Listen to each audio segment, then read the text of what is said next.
Ya estamos en vivo para todo el mundo desde Argentina. Hoy en una entrevista increíble. Mi nombre es el Negro Álvarez y estoy acompañado obviamente por Mighty Roots. ¿Cómo andás, Mighty? Buenas noches, muy bien acá. Muy contento de poder pegar. Ah, se te disparó algo, ¿no? Se te disparó algo. Sí, Así me que disparó acá el se sonido. viene la entrevista que tanto habíamos esperado con este personaje hermoso que se llama Andy Bassford. ¿Quién es Andy Bassford, Mighty? Es un guitarrista norteamericano, especialista en el reggae. O sea, Mirá. como les contaba ayer en el programa, para la gente que no lo pudo ver. Un blanquito en el reggae. Exactamente, es un hombre blanco, de piel blanca, ¿sí? Que se metió dentro de la cultura reggae desde mediados de los 70, empezó grabando en el primer disco de Horace Andy, In the Light, un disco que la versión dub es para coleccionistas. Mirá. Difícil de conseguir. Bueno, Andy Bassford nació en el año 55 en un pueblo muy chiquito, rural, llamado Hartford, en Connecticut, USA. Bien. Además de reggae, ha grabado en todo tipo de estilos. Empezó de muy chiquito, a los 8 con el violín, luego pasó con la viola, luego bajo eléctrico y luego la guitarra. Se enamoró del blues, de B.B. King. Bueno, ya nos va a contar más detalles. Después estudió filosofía, no música, pero durante la carrera de filosofía se dedicó a tener muchas bandas de covers y a desarrollar la música. Aprendió a grabar, a hacer overdubs, trabajar en el estudio, a tocar la guitarra. Bueno, como les decía, estuvo con Horace Andy, llegó a Jamaica en los 80 y empezó a sesionar en Channel One con Roots Radics. Luego pasó a ser guitarrista titular de la banda de Lloyds Parks, el bajista, la banda We the People. Tocó con todos los grosos y empezó una relación con Dennis Brown, una relación musical, ¿verdad? Y era el guitarrista y giró con Dennis Brown un montón hasta el año 88. Él en el 85 volvió a Estados Unidos, desde que llegó, estuvo 5 años ininterrumpidos en Kingston. Después trabajó 22 años con Toots and the Maytals. Bien, bueno, 22 años. 22 años. Grabó, giró, bueno, ya nos va a contar detalles. Y actualmente integra la banda del pianista Monty Alexander. La banda se llama Harlem-Kingston Express. Grabó ya 2 discos con él, creo que uno de esos es ganador de Grammy. Andy Bassford está reconocido y creditado en más de 200 discos, más de 2.500 canciones, uno de los pocos no jamaiquinos en ser galardonado, en recibir el galardón de contribución excepcional para la industria de la música jamaiquina, otorgado por la Federación Jamaicana de Músicos, un premio muy raro que reciba alguien que no es jamaiquino, ¿ok? Muy bueno, muy bueno. Hay un eco, me parece que se me escucha desde tu casa, Mighty, que se me está saliendo por los parlantes. Los apagué. Los apagué. Bueno, hay muchos saludos. Charles Benot, greeting from Rochester, New York. Mirando desde Tandil, dice Ezequiel. Abrazo, Paula Thomas. Filmato, obviamente. Chris Borlenghi también dice present. Vamos a hacer una nota extensa en inglés. Después va a estar subtitulada, obviamente, en nuestro canal. Para el público extranjero, this will be an interview in English. Y después va a quedar la nota colgada en nuestro canal de YouTube. La van a poder volver a ver con subtítulos en castellano o en el idioma que quieran, gracias a YouTube. Compartan, difundan, porque vamos a hablar con esas caras que no son conocidas, que son únicas en el reggae y que no cualquiera puede charlar con ellos. O sea, es increíble lo que estamos logrando de estas entrevistas con la historia viva del reggae, ¿no? Tengo algún video, Mighty, de Andy, básicamente, si te parece. Si me permitís, por favor. Sumá la data que siempre sumás de que se pueden cliquear un no sé qué botón ahí en YouTube y podés ir... En YouTube hay una ruedita donde pueden poner los subtítulos en vivo en inglés.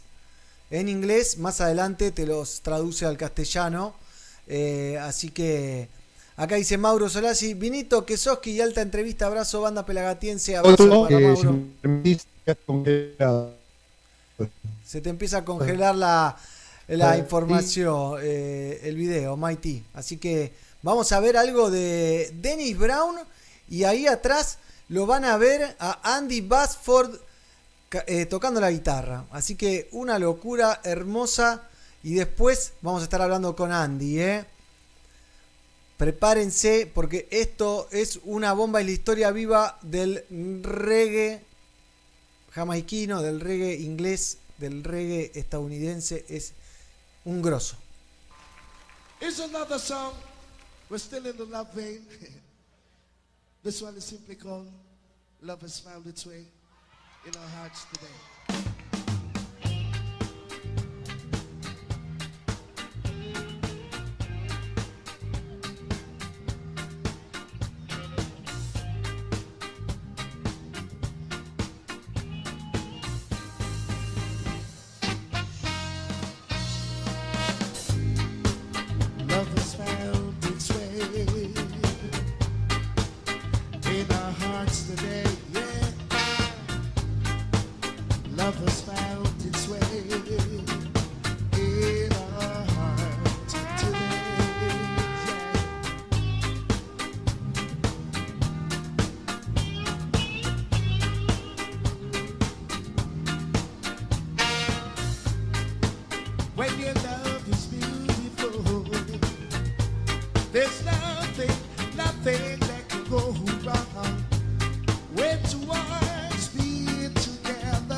Well, baby, please let me stay with you. This love is so hard to resist. Let me feel your loving kindness. Oh,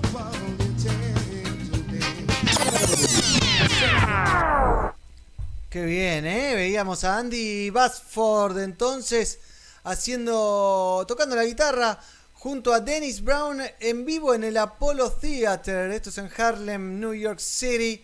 Después le vamos a preguntar, ¿no? Porque Dennis Brown es una de las grandes figuras del reggae, ídolo de Guille Bonetto y de un montón de artistas. Y bueno, falleció hace mucho tiempo y hay poco material de él más allá de sus discos. Pero es una figura increíble. Sí, una carrera increíble. Empezó a grabar creo que a los 12 años con No Man is an Island, que fue un gran Ningún hombre es una isla. Pablito Molina la cubrió con Abednego, ese tema. Sí. Ningún hombre es una isla. Pero, digamos, se fue a los 42 años, si no me equivoco, Dennis, en el año 99, 2000, no estoy seguro. Mira, un año más que yo tengo 41 ahora. Grabó desde los 12, o sea, hizo 30 años de carrera, ¿entendés? Un tipo que no paraba de grabar hits, donde lo pusieran, claro, con ese timbre, color de voz que tenía particular, todo era hits, era todo hits. Todos hits. Qué groso, qué groso. Bueno, y este muchacho Andy Bassford estuvo a su lado, al lado de Toots también un montón de años. O sea, sí, estamos hablando de primera división del reggae mundial, ¿no? También formó parte de Roots Radics, fue sesionista de Channel One, un delirante por donde se lo vea, ¿no? Sí, no, y hace muy poco sacó su primer disco, que es un tributo homenaje a la película The Harder They Come, Sí. que está basada en una canción de Jimmy Cliff, y él le puso The Harder They Strum. Mirá. Y bueno, es un discazo lleno de invitados especiales, bueno, es tremendo disco.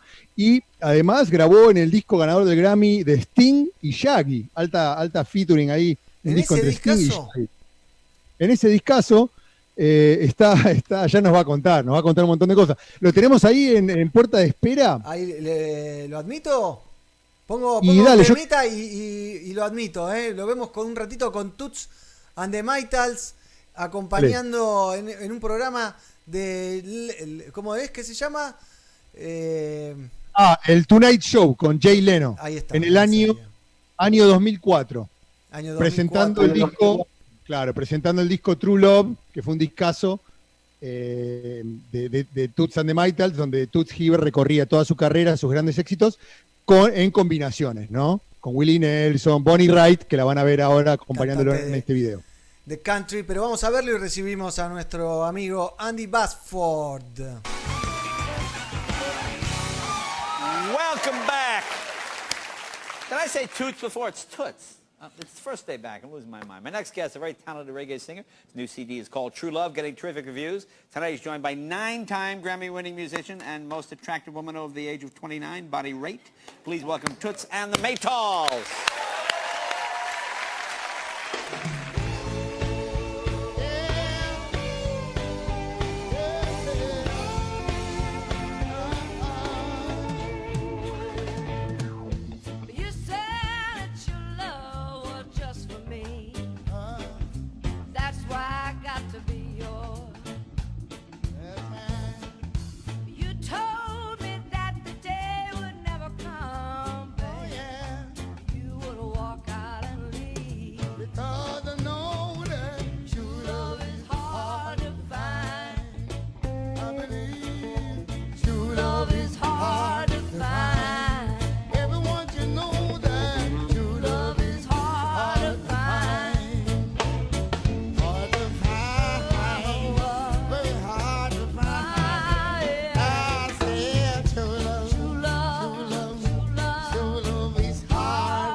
My business for me.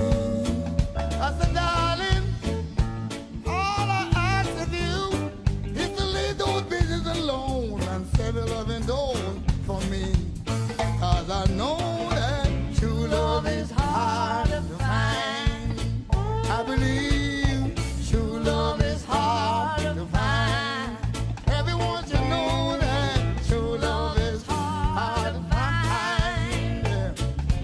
Hard to find, very hard to find. I'm saying true love, true love, true love is hard to find.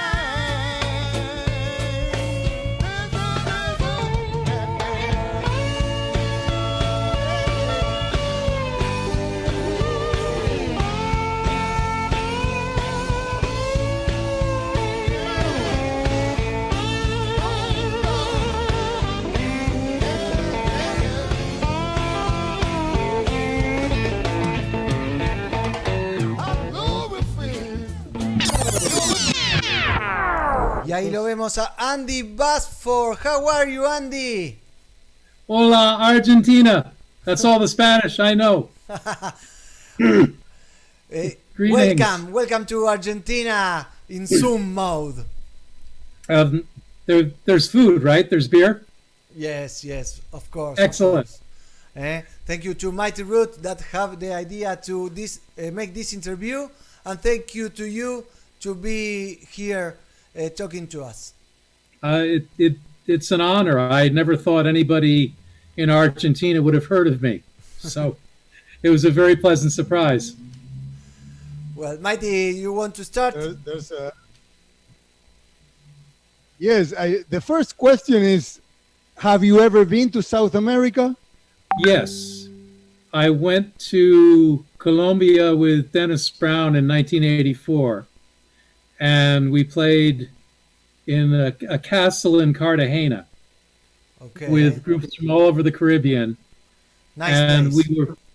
we were lucky to have a couple of days there. So I discovered, what are those large birds? Peacocks, cockatoos.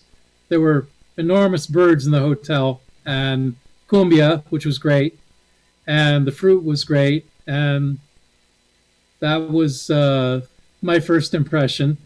And then a couple of years ago, I went to Argentina with New York Ska Jazz. Okay. No, sorry, Chile. Oh, you were here? Uh, Okay. we did a little tour of Chile, and the promoter was, I guess, an anarchist.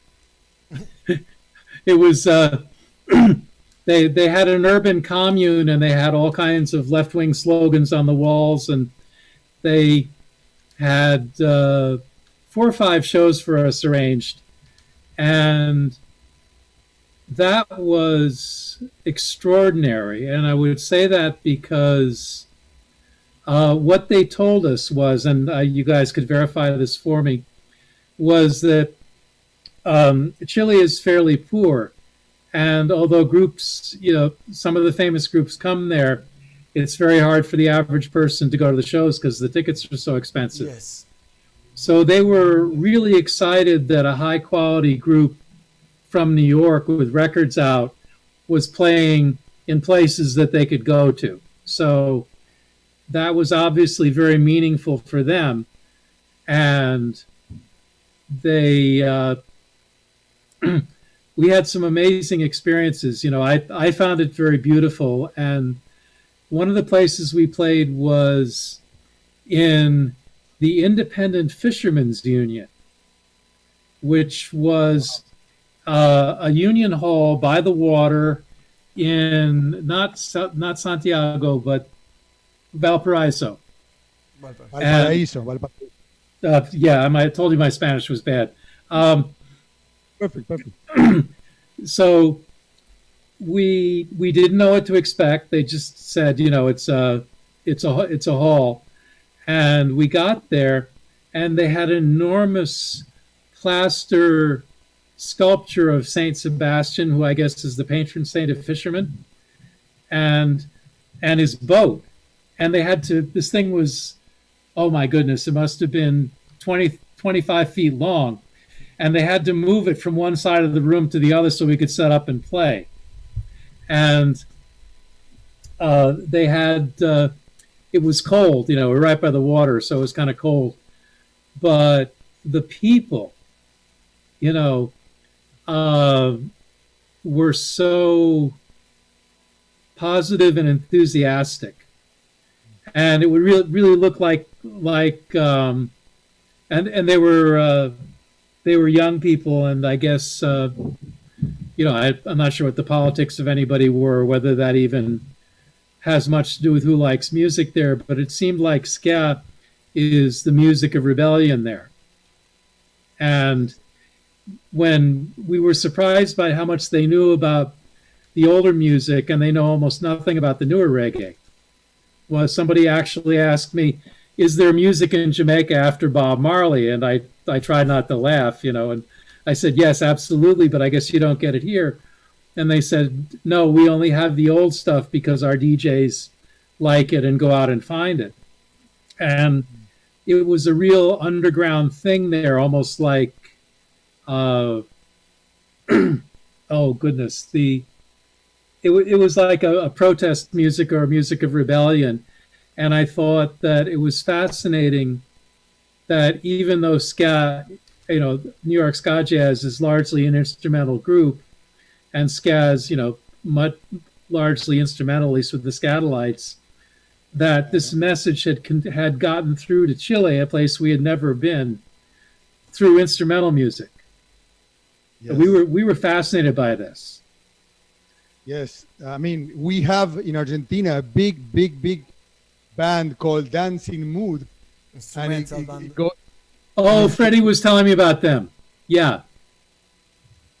And I mean, ska is really big in Argentina, and like you say, we love the oldies, the Right. first era. I mean, people do know what's going on, but mostly the roots and the ska era are very popular here in South America. It's funny because you go all over the world and you find different people want different eras of the music. In France they like the kind of late 60s, early 70s rootsy kind of stuff. Japan really likes dance hall. I went to Japan with Supercat and we played for, I guess, 11,000 people on a beach or something, which I find it fascinating that the music has gone so far. Now, Andy, I'm gonna make one question. Really, see where it takes us. Okay.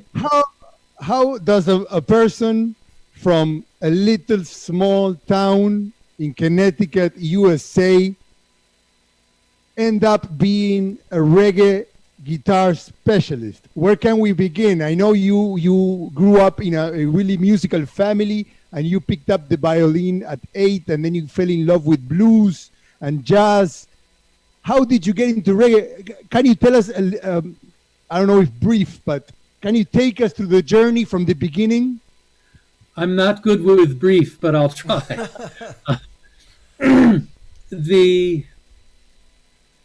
My parents weren't musicians, but they loved music. They had music on in the house. If somebody was awake, there was music on. And sometimes people fell asleep with music on. And it was a very big part of their lives. They liked classical music and jazz and popular music to some extent. What in America used to be called middle of the road music. And that was stuff like Bert Kempfert, if you're familiar with him. No. Or he wrote Wonderland by Night. And he wrote, he was an interesting guy. He actually produced the first Beatles record with Tony Sheridan. He was a very famous and successful German band leader and songwriter. And his music was not rock and roll. And when I grew up, there was a big division between the radio stations that played rock and roll or, teenage music and other stations that played music for adults. And middle of the road music was definitely for adults. It was instrumental music, versions of Broadway theme songs or crooner kinds of singers like Andy Williams was very popular. Let me think. They had a lot of movie themes, like if a movie was popular, somebody would do an instrumental recording of the movie theme and that would be a big song. Wow. And Bert Kempfert wrote quite a few of these things. He actually wrote a song called African Beat that I think it was Roland Alfonso covered. We actually played it a couple weeks ago in the park. My singing is terrible, so I won't try to sing it for you. But the reggae version is one of the classic Studio One bass lines that people reuse and reuse, but it comes from Bert Kempfert. Like Take 5. Yes, exact same idea. Yes, and what's interesting about Caribbean music, and it's not just true in Jamaica, but in other Caribbean islands as well, is that it's kind of the music is kind of like the way a bird makes a nest. The bird will fly around and pick up, sticks and twigs and maybe a beer can top or a balloon or a ribbon or whatever he can find that he thinks is going to make a nest, and he'll weave it together. So the music of the Caribbean islands has this characteristic as well. If you live in Jamaica, you realize that they don't just love reggae. They love all kinds of music, and it has certain things in common. But if you're not really familiar with the culture, some of what they like will surprise you. I know it surprised me when I first went there. For example, you're familiar with Air Supply? Yes. Yes. Okay. Yes. You know, Air Supply is huge with Jamaicans. I played a show a couple of years ago. Every year in New York, there's, or at least there was up until this year, there's a big concert at a park in Queens, and it's 25,000 reggae fans and a big stage, and it goes on all day. And they always get a really interesting selection of artists, and usually there's one R&B artist or non-reggae artist that appeals to Jamaicans. For example, Michael Bolton is very big with Jamaicans. They love him. Well, he covered "When a Man Loves a Woman." They love Percy Sledge too, so that makes sense. I played with him, by the way. That's another story. But the point I'm trying to make is the biggest thing in reggae, traditional reggae, is Beres Hammond, in terms of concert attendance and tickets and stuff. And we play on shows with Beres a lot because the band I play with Derek Barnett, the Statement Band, is Marcy Griffith's choice when she comes to our part of the country. So very often, if she's playing in the Northeast, we're playing with her. And the people who put the shows together like to have a strong female artist and a strong male artist. So playing with Marcy, we do a lot of shows with Beres, and we all know each other from Kingston back in the day. So it's always, it's almost like the gig is, an interruption to the stories. It's so much fun. And so we were playing, I think it was with Marcy, we were playing with a few different groups, and we were down in the middle of the bill somewhere. And Beres came on second to last, and Air Supply closed. That's how popular they are. Wow. Now, I had another gig to go to, so I didn't see them. I left just as they were getting ready to go on, but they they closed the bill, and same thing with Michael Bolton. He closed the show the year before, the year after, I don't remember, and then one year it was Billy Ocean, who is a Trinidadian guy, I think is based in London. But things like very old school country is popular in Jamaica. They love Jim Reeves.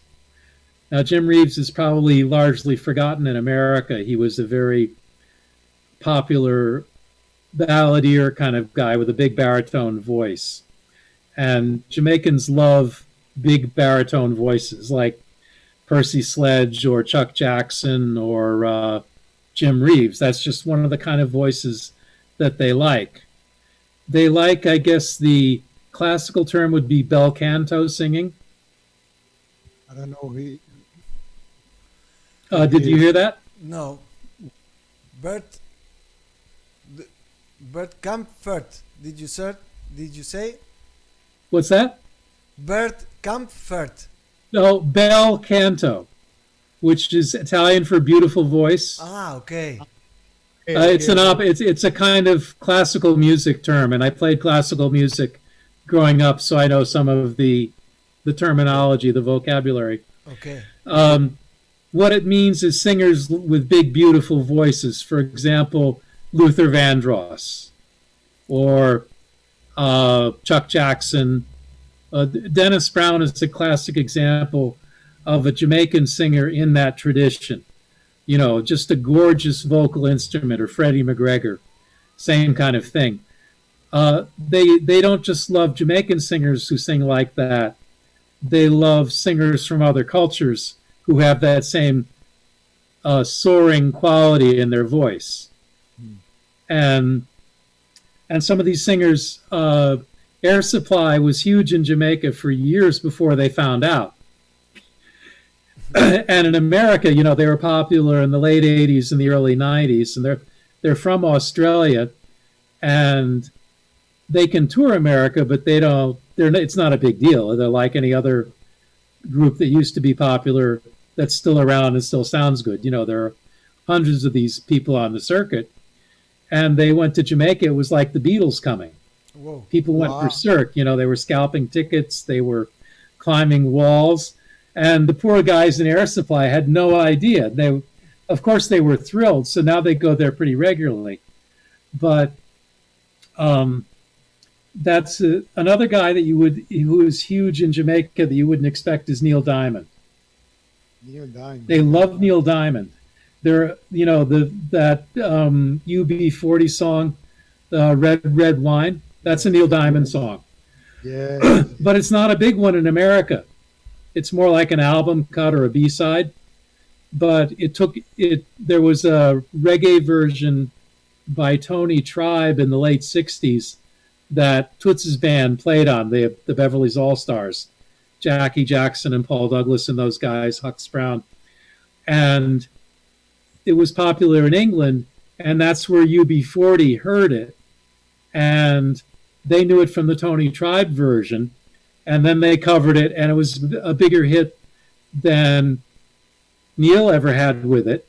And I read an interview with him where they asked him about it, and he said, that came out of left field. He goes, I'm an old school songwriter. I look at my publishing statements. I see which copyrights are making me money.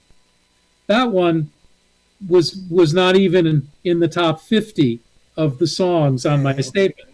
And one quarter I saw this enormous amount of money coming in for Red Red Wine. He said, I couldn't believe it. And then I looked into it and found out I was popular in Jamaica, and I had no idea. Wow. So, you know, some of this stuff goes on in Trinidad as well, in the Spanish-speaking islands. But because I know most about Jamaica, I can speak with authority about that. But I used to work with a lot of Guyanese, and they have the same attitude. You know, it's if they like it, they like it, and they're not really fussy about where it comes from. They're proud of their own music, but they're not exclusive about it. And I think it's one of the things that makes the music so rich and diverse is they're so open to all these non-Jamaican influences. Okay. So I think that circles back to me a little bit in that although socially it's unusual, musically it's not unusual. You know, I come out of a rock and blues and jazz background, and jazz is one of the core elements in Jamaican music through the Scatolites. And those guys all grew up playing in big bands on cruise ships, playing Glenn Miller arrangements, and they all venerated the great 50s jazz saxophonists like Coltrane and Eric Dolphy and Dexter Gordon. And that's who their heroes and role models were. And they're all guys, you know, I played with the Scatolites off and on a number of times. And, you know, the older guys who are no longer with us, I knew them from Kingston. And all those guys have an encyclopedic knowledge of jazz standards. Okay. They know all the jazz standards. They know the Charlie Parker tunes. They're familiar with all the harmonic elements. And what they did and what Coxon did with them was, and Coxon, I worked for Coxon for many, many years. And he was a huge jazz fan. And so the same thing was true with Berry Gordy at Motown. He was a jazz fan first. And initially he had a jazz record store, which failed. And then he realized he needed to have R&B records to make money in the music business. So that's when he went into the Motown direction.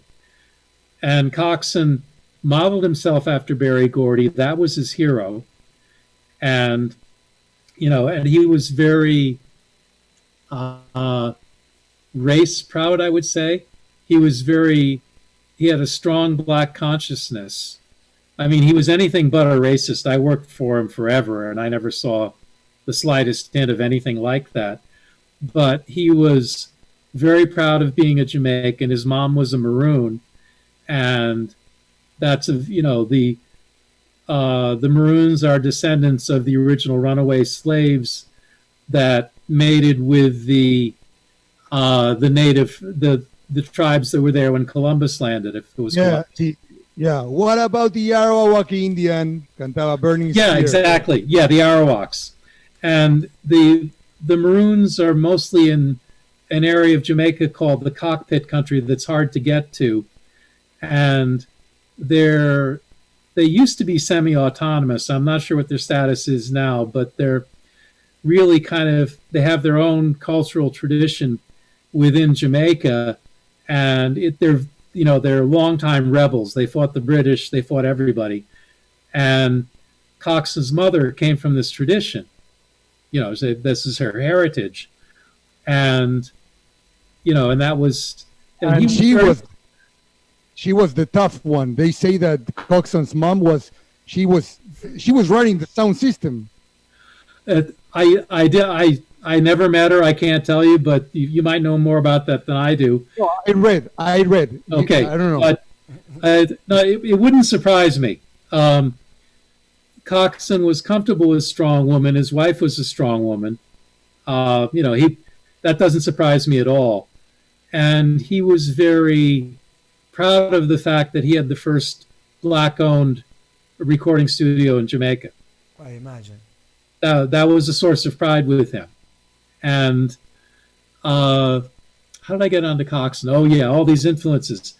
Well, and he was a classic example of that because he loved jazz, he loved jump blues like T-Bone Walker, and he had an enormous library of New Orleans music.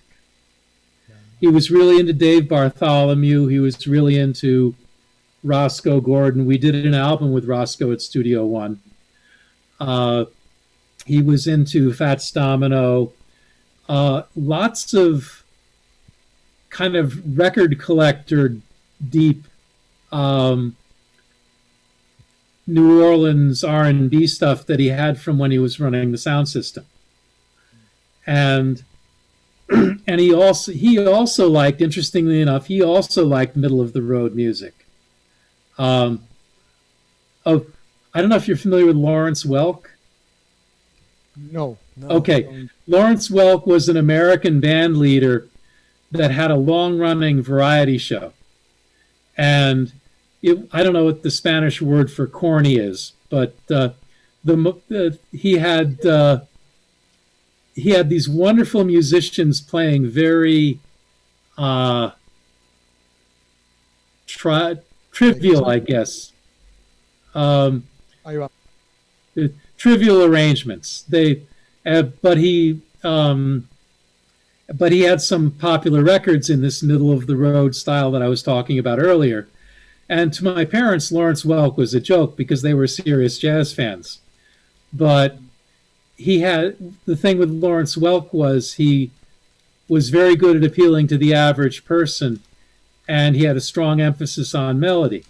And Jamaicans love beautiful melodies. So Coxon, one of the things that I did there was a remake of a Lawrence Welk song called, I think, Sheik of Araby. It's an old tune, but he redid it with his corny style. One of the things Coxon had me play on was this remake of this thing I heard on the radio when I was a kid. Wow. So as strange as it might seem, as I said, socially, there are a lot of musical ties between what I grew up hearing and what Jamaicans like. Claro. Okay, here we have some regards for you in our YouTube emission. Christian Borlenghi, he's saying hello. David Dredd, Andy speak the truth. He's not good at briefly. Love it, Andy. Guidance and endurance. Yes, endurance is important. Paula Thomas says, welcome Andy Bassford. We are PelaGatos. Wait. Keep going, because I know you're reaching the point of the influence and the origin of the music. Okay. Yes. So New Orleans music is its own separate tributary in American music. New Orleans back at the beginning of the 20th century was like Miami is now. New Orleans was where the Caribbean came to America. Okay. Now it's Miami, but in the turn of the century, Miami was a swamp. Miami is a 20th century creation. Back when jazz was beginning, it was not only the port where the slaves came in, which is another aspect of it, but it was the place where the Caribbean came to America. You know, the sugar and everything else, and the cotton and all this sort of thing, the triangle trade that they had. New Orleans was the focal point of that. So naturally, with all these people coming through, the music came through. And the music of New Orleans isn't really like it is anywhere else in America. And it's, in fact, a lot like the Caribbean itself. It has all these strains of other things woven through it. And my father adored New Orleans jazz. One of his favorite guys was Jelly Roll Morton, who's considered the premier New Orleans composer and band leader. I grew up with those records. You know, my father had the 78s. You guys are record guys, so you'll get a kick out of the 78s. I have them now. I have them in the other room. And I grew up listening to this stuff. And I had these toys called Lincoln Logs that were, like building blocks, except they were like a log cabin. You could make these log cabin toy things out of them. And I used to beat on the floor along with the New Orleans records when my father would play them. And I couldn't play drums, but I had some kind of feeling for the rhythms. And decades later, when I first encountered Winston Grennan, who is the drummer on the original version of The Harder They Come and one of the 54-46 and a bunch of the Toots records, I encountered him at a jam session in Jamaica, and we played together for 4 bars, and we looked at each other like, where have you been all my life? and what happened was Winston was playing the stuff that I had wanted to play as a kid, banging on the floor along with the New Orleans records. He was actually playing some of those rhythms. So at that time, I didn't understand how strong the New Orleans link was through Coxsone. But, as I got further into the music and met more of the original people, I started realizing that it was a prime source, and that because I had grown up with it, although I grew up with the older form of New Orleans music, the Dixieland jazz, the pre-Second World War music, it wasn't that far removed from the 50s New Orleans R&B that Coxsone loved. So there was a connection there. Now, the other part of it is that I grew up 15 miles from Hartford, Connecticut, which is the capital of the state. And it's called the insurance capital of the world because the big industry there is insurance. And my parents and my uncle all worked in the insurance industry, as did many of the people around Hartford. And Hartford also has one of the largest Jamaican populations in America outside of New York and Miami. Really? Yes. None of which I knew. I had no idea, When I was young, there were no black people anywhere near me, and I thought all black people were the same. I didn't realize there were American blacks and African blacks and Caribbean blacks. I knew nothing of this. They were just, people that you didn't see.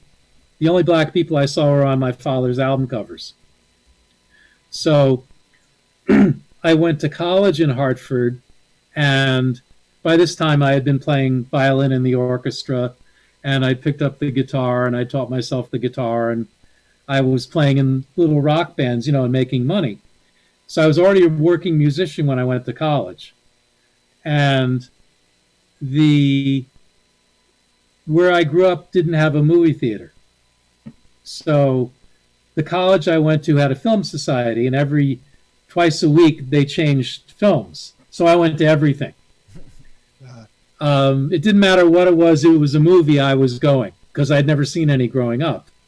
I'd seen a bunch of concerts because my parents would take me, but they didn't take me to the movies except on my birthday. So one of the movies that came to college my first year there was The Harder They Come. Whoa. And it wasn't my first exposure to reggae. I had actually heard reggae years before, but didn't know what it was. But which I'll get to in a minute. But the Harder They Come, of course, we've all seen it maybe dozens of times. Yes. And it really is not only a wonderful movie in and of itself, but it's very accurate about the way Kingston was at that time. Because I was there 8 years later, and it wasn't much different. But what I heard on the radio was Desmond Dekker, the Israelites, Yes. and Hold Me Tight by Johnny Nash, and Johnny's an American singer, but the band on that is Lynn Tate. And Lynn Tate ended up being one of my mentors years later with Toots. Wow. So I was hearing him when I was a kid because when I was 10 years old, I got a little transistor radio for my birthday. And my brother and I got matching little transistor radios, and it had a little earphone, mono earphone, one earphone. So I could go to sleep and listen to the radio, and my parents didn't know what I was hearing. And they didn't like top 40 music or rock music. They thought it was garbage, so they didn't play it in the house. But once I had my own little radio, I was free. So I'd go under the covers and pretend to be asleep and listen to the popular music that my friends were listening to and feel like I was catching up. And one of the songs that was popular then was Hold Me Tight. And then the Israelites was a big hit in Hartford, and even the follow-up Itmek, and those were all played by Lynn Tate and his band. The same people played on all of them. And a lot of them were in Toots's band. So I was hearing these guys as a young child and ended up playing with them, which is just crazy. It's incredible. It was like a dream come true. It's that and so much more, because it was, and the thing was, I loved all these records, but the way the radio was then, it's not like it is now, where if you like reggae, you can go to Mixcloud and listen to just reggae for 24 hours straight. Radio back then, the only criteria was how many records it sold. So if the most records sold was Frank Sinatra, he would be number one that week. Yes. If the most records sold was Desmond Dekker, it would be him. If it was the most records sold and it was the Beatles, it would be them. So you got exposed to a wide variety of music and artists from all over. And the 60s was a very open time for music. A lot was going on all over the world, not just in America. It was a very fertile time creatively. And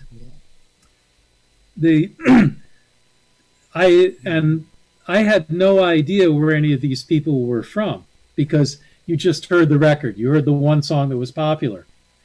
And I didn't realize that Desmond Dekker came from Jamaica until I went to the furniture store, which is where we bought records in the small town.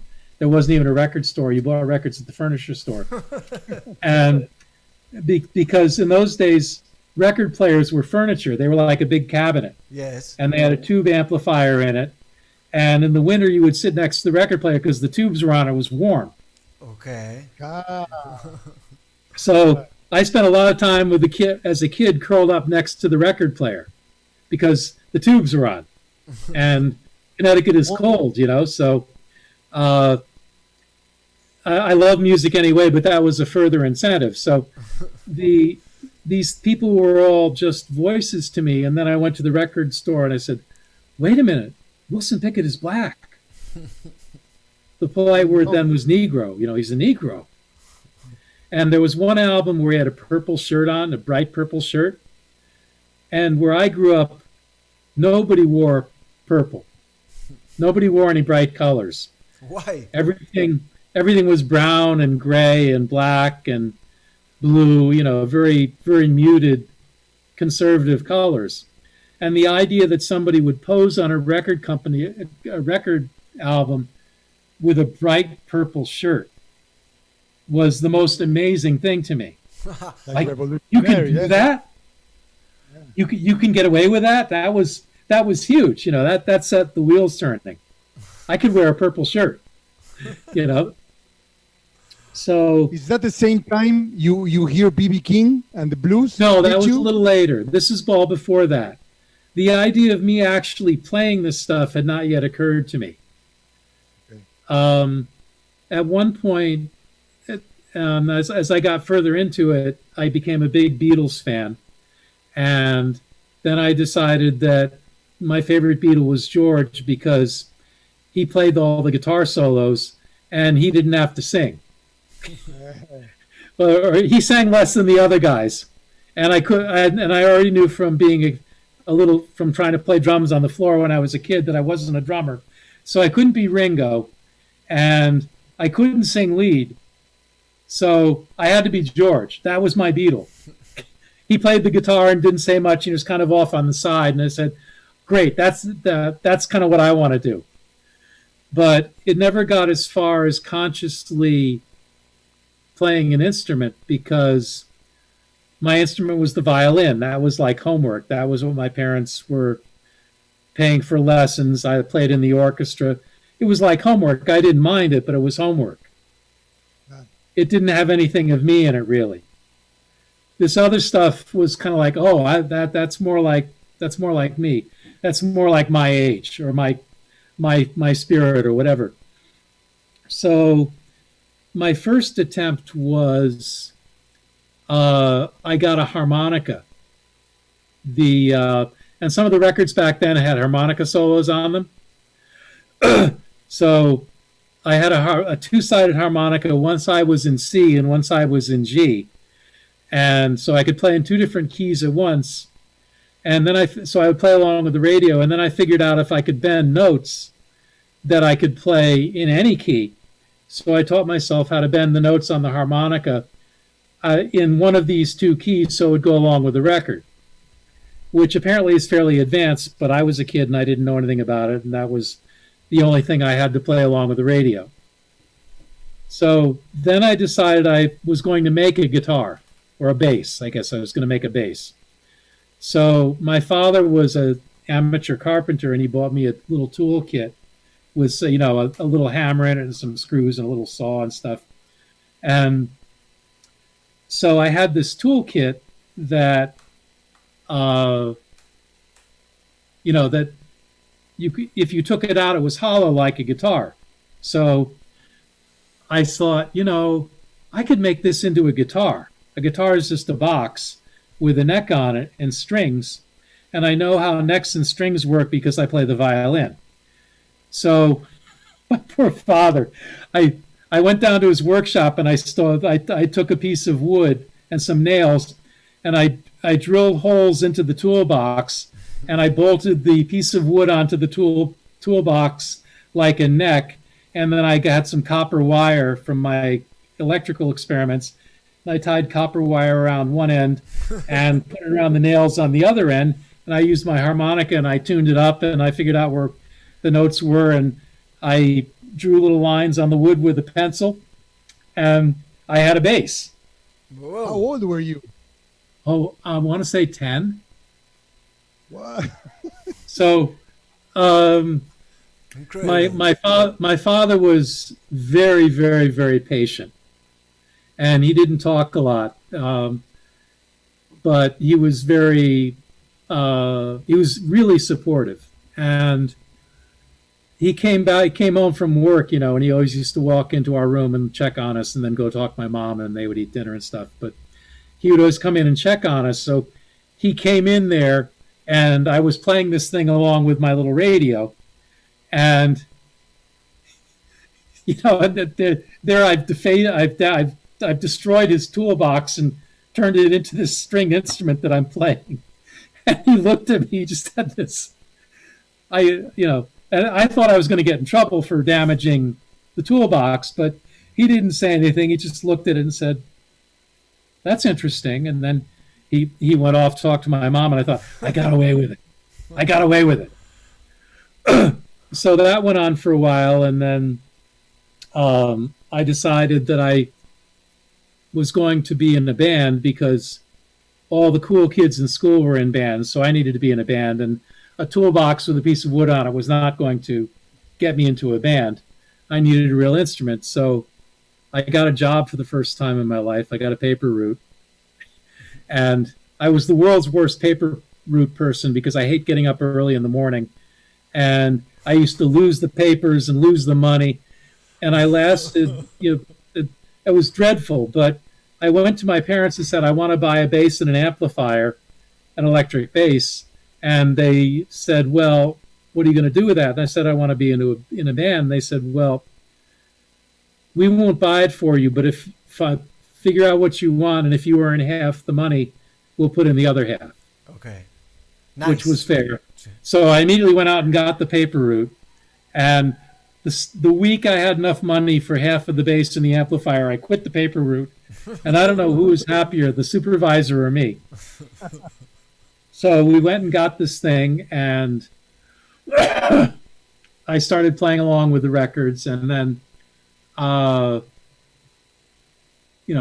And the big band was the Doors then, and my best friend at the time played organ, so we had a little thing where he would play organ and I would play the bass, and we played Doors songs and Vanilla Fudge.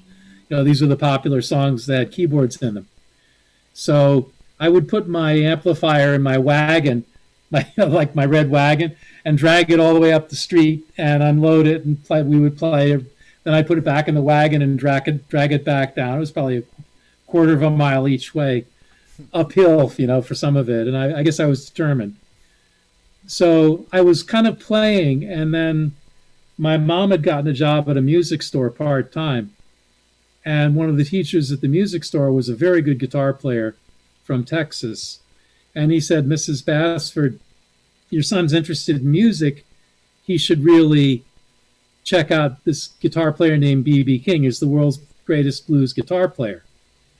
Now, my parents didn't like TV, but if it was educational TV, we could watch it. So, fortunately, the B.B. King show was on educational TV, so I came home. She came home and said, do you want to watch this? I said, sure. So I turned it on about 10 minutes in, and I see this, big black guy in a suit and a tie, and he's singing, and his eyes are closed, and it's the most beautiful thing in the world. And he's got this guitar around his neck, but he's not playing it. And I'm going, well, I thought he was a guitar player. Why is he singing? I'm still thinking George Harrison, right? So, I'm watching him and I'm going, this is the greatest thing I've ever heard. And then he started playing. And he took 3 choruses. And by the second chorus, I was a guitar player. I just didn't have a guitar. That was it. I was done. It was, have you ever seen the Blues Brothers, that movie? Yes. Okay. Brothers, yeah. Where they go into the church and the blue light hits them and they decide they want to be soul singers. They go into the church and James Brown is the minister and Chaka Khan's in the choir, and they walk in and the blue light hits them. When that movie came out, I was laughing 5 minutes into the next scene because it's exactly what happened to me.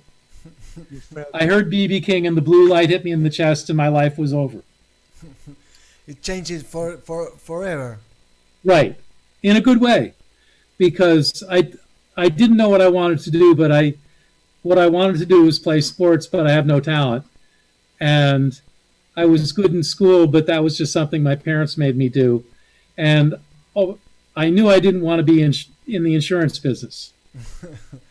I really knew that. I didn't know anything else about life, but I knew I did not want to be in the insurance business. So when I heard B.B. King, I went, oh, I want to do that. There was a problem. Nobody I knew liked blues. Oh, Not even a little bit.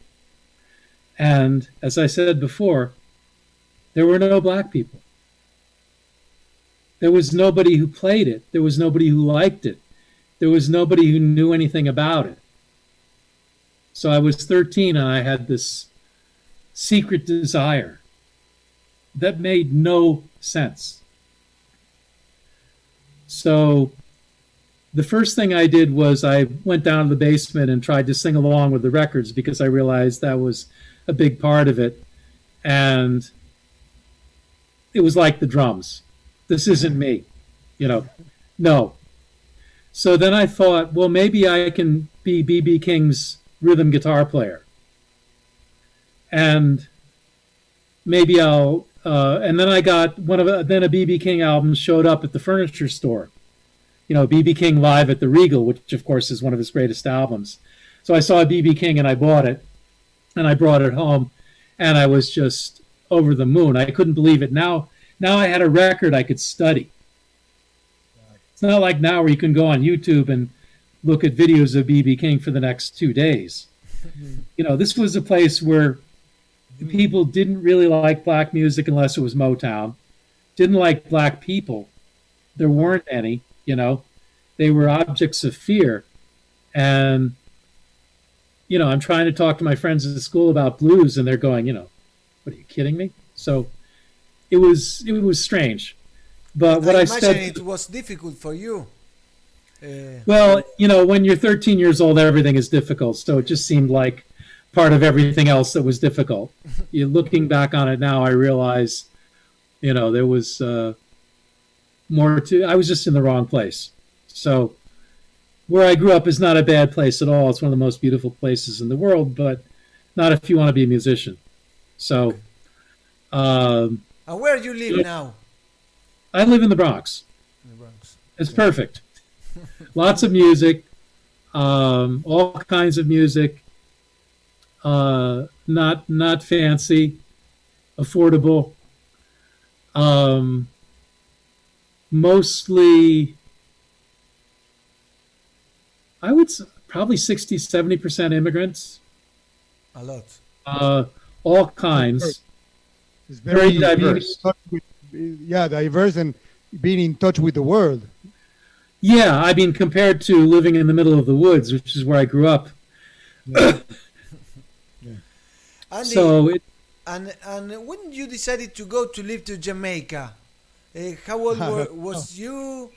Can you tell us something about that moment? I imagine you live in a place with no black people, and you decided to go to live to Jamaica. What happened in the middle?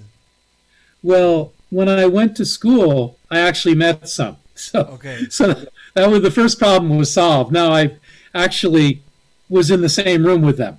Okay. So that was that was the start. And America was very racially tense at that time. I mean, it always has been, but this was around the time when Martin Luther King was killed and there were all the riots. And this is going on while I'm getting interested in this music. So I don't know what that means exactly, but that whole period was a very turbulent, and then we were in Vietnam.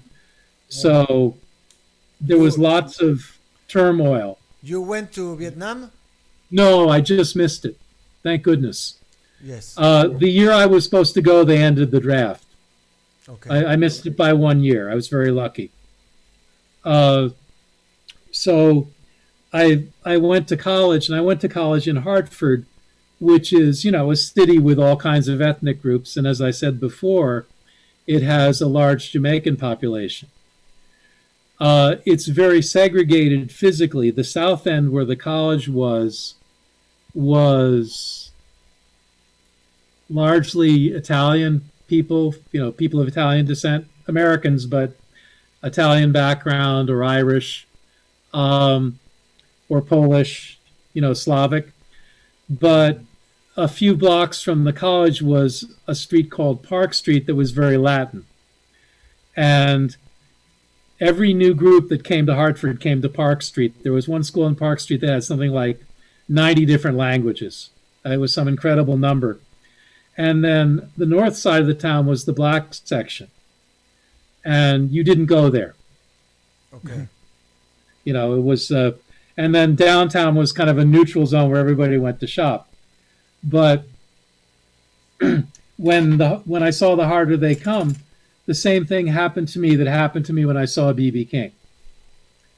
The part in the movie where Toots is singing in the studio, Sweet that and was, Dan. the blue light hit again. And I said, what is this? Yeah. How come I don't know about this? I need to know about this. So I bought the soundtrack album and I sat down with it. And as I said, by this time I was already had figured out how to play the guitar. I skipped between B.B. King. What I ended up doing was playing rock that sounded bluesy Okay. because people my age liked it, like the Allman Brothers and things like that. Yeah, And the Doobie Brothers, the Allman Brothers. a little earlier than Doobie Brothers, but yeah, that period, the rock was very blues oriented. You know, Jimi Hendrix and Eric Clapton, Cream, those kinds of groups. So that was a good compromise for me. It was bluesy, but people my age liked it, and there were people my age who could play it. So I kind of went there, and I got in bands, and the bands got working. Okay. We were serious about it, and we rehearsed, and there was a lot of work around then, and we got some of it. So when I went to college, I was already like a pretty good guitar player. I could figure songs out by ear, and I knew where all the notes were, and I could read music, and I knew a little bit about jazz. Okay. And so I figured, okay, this music, you know, this Jamaican music is great. I'm going to sit down and learn how to play it. And I fell right on my face. You couldn't play it. Could not play it. Could not play it. I could tell you what the chords were. Well, you know, that's G, that's C, that's D7. You know, I could do that, but I couldn't play it. And I got really annoyed. What do you mean I can't play this? I'm a musician. I'm supposed to be able to play this. You know, and my mom had always said, you want to be the kind of musician who can play anything. You know, she said Benny Goodman, that was one of her heroes. He has his big band and he has his small jazz group and they can play a concerto with the symphony. You want to be that kind of musician. And that was very good advice. So even though I was playing rock, you know, I was interested in other things. And I would play along with, for example, the country western stations because that was popular then. And I would learn the songs by ear. I would sit down and just play along with the radio. Whatever came along, I would learn. And I got good at it until I ran into reggae, and then it was complete train wreck. So I felt challenged. Yeah, challenge. Yeah. You know, this is not acceptable. So I started sitting down with it and really working on it, and no luck. So then I went away to California for a semester. This is now my third year in college. I went out to Berkeley and for a semester, which is, you know, the other end of the universe from Hartford, California, the West Coast, you know, no snow. It was complete culture shock. I wasn't happy there at all. But there was a lot of great music, and a lot of people who got famous later were playing locally around. You could see them for next to nothing when I did. But reggae was just coming into the Bay Area, and it came to America first in San Francisco and in Boston. Those are the two places that broke first to non-Jamaicans. There are always Jamaicans in Miami and in Hartford and New York having shows for their own people in their own communities. But as far as non-Jamaicans knowing about it, it wasn't a thing. It was very different in England. It had crossed over in the 60s, and all the English bands, you know, there's a Beatles tune called I Should Have Known Better, and it's got a ska break in the middle of it. That's 1964. You know, My Boy Lollipop, that's 1964. That was a British record. Ernest Franklin played on it, and he wrote the arrangement. Other than him, it's all British musicians, but they... You know, the music crossed over to the Skinheads in the late 60s, the same Beverly's All-Stars stuff. it's always been a much bigger factor in popular music in England than it has been in America. So it just so happened that I show up in the Bay Area, the only place in America where this music that I'm now interested in is starting to come into record stores. And Berkeley had record stores. So I bought anything that looked like reggae. Yeah. I already had the soundtrack to The Harder They Come, and Catch a Fire had just come out, the first Wailers album. I had the one with the cigarette lighter cover on it. The first 5,000 had cigarette lighter covers. I have one of those. And I got, I think, a Toots album of, a few things. And I was up there in my room practicing and trying to figure this stuff out. No luck. So when I got back to Hartford, I started playing in a rock band again to make money for school. And we had rehearsals on Sundays. And I was into this black radio station that had R&B and gospel, and they had reggae shows on Sundays. Okay. So the reggae record shops would buy these little 15-minute blocks of airtime that were like long commercials, and they would advertise the newest records by whoever. Ken Booth was big then, Dennis Brown was just coming up. This is 74, 75. The Channel 1 thing is just starting with the Mighty Diamonds. And so I'm hearing the stuff on the radio, and then the obvious connection hit. These record shops are in Hartford. I'm in Hartford. Wow. Therefore, if I go to the other side of town where I'm not supposed to go, I can buy these records. So that's what I did. And the public transportation in Hartford was terrible then. So it took 45 minutes to an hour to go what would take you 15 minutes in a car, if that. Oof. But I went, and there were two shops open, and the first one they thought I was a cop, because what else would I be doing there? And they wouldn't sell me anything. They didn't even want to talk to me. Whoa. Whoa. So I got back on the bus and said, okay, I'm not going to get anywhere here. And I went to the second one, which is a place called Belltone Records. And the guy who ran it, Dwight Barrett, was Family Man's brother, or half-brother. Family Man base. Yeah. So that was the right place, and that became my temple. If I did a gig with the rock band and I had some money, I would get on the bus and I would go to Belltone, and I would sit in there all afternoon if I didn't have classes, and he would play me 45s, and I would buy them, and he would educate me as to who everybody was and what was good and what wasn't. And he played me the dub sides, and I took all this stuff home and worked on it. And my friends thought I was crazy. My friends at college were all into Mahavishnu Orchestra and fusion and things like that, Chick Corea and Larry Coryell, great music, but they didn't understand this stuff. They said, it's like nursery rhymes. What do you hear in it?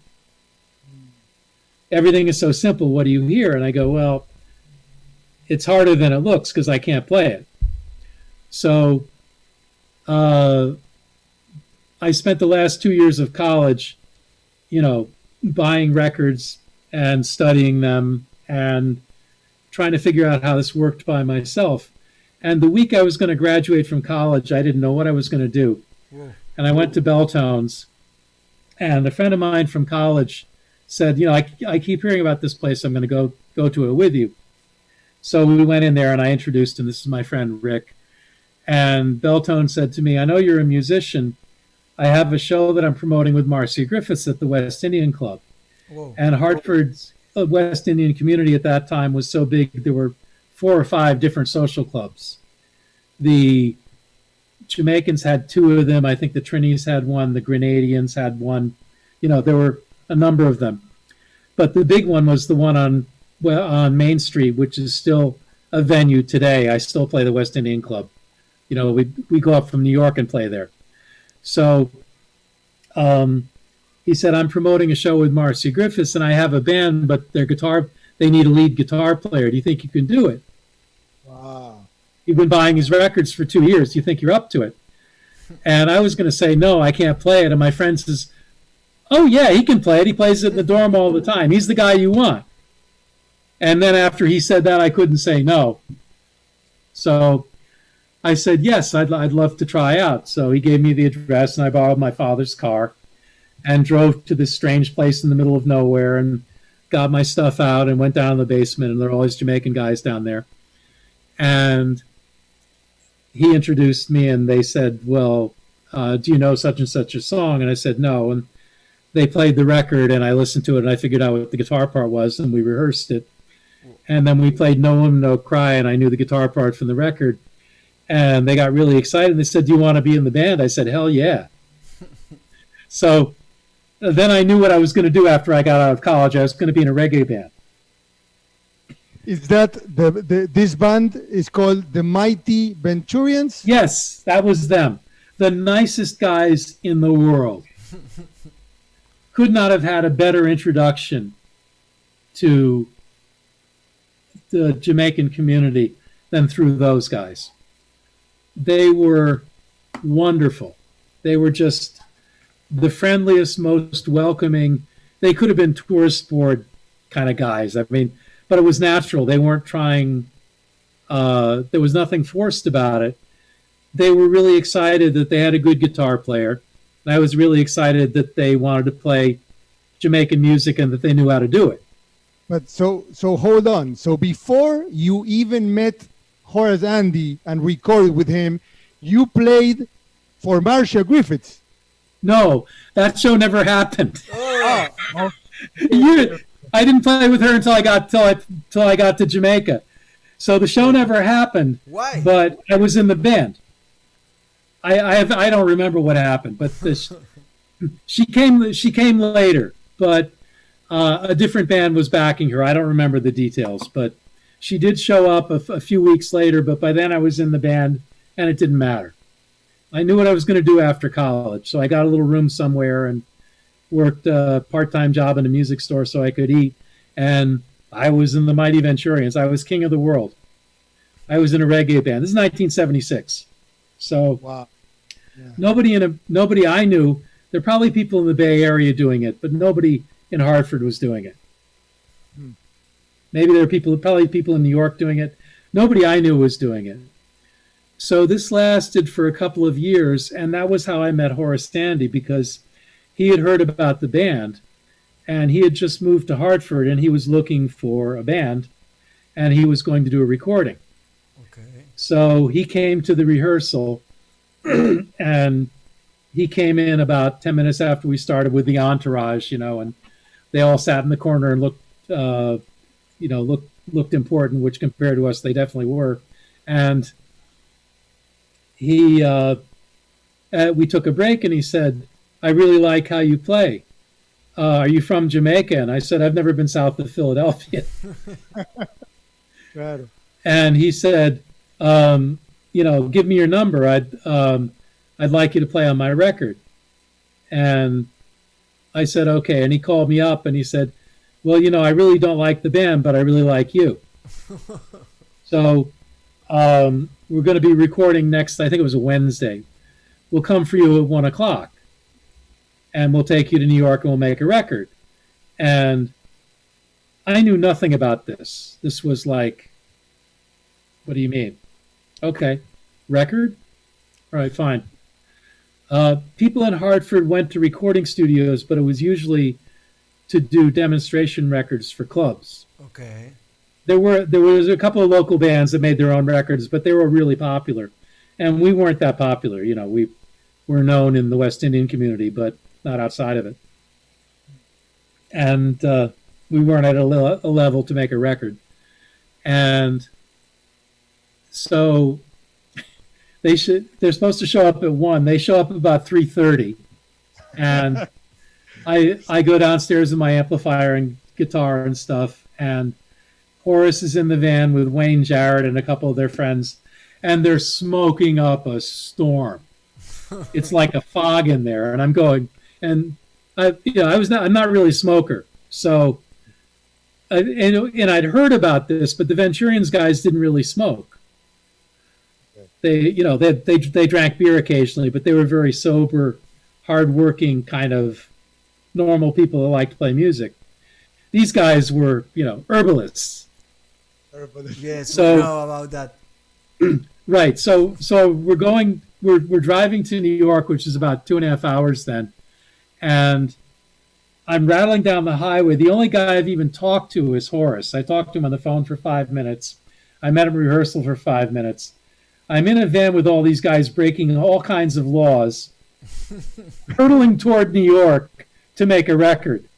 And not for the first time in my life, I said to myself, what am I doing here? How did this happen? I couldn't tell you how many times I've said that over the years, but this was the first time I really said to myself, what are you doing? Well, in that record, there's a really famous song called Collie Herb, right? Yes.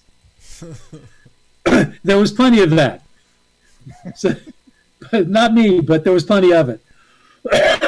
So we're driving to New York in this van, and finally I've calmed down. I kept my nerves to myself, but I was terrified.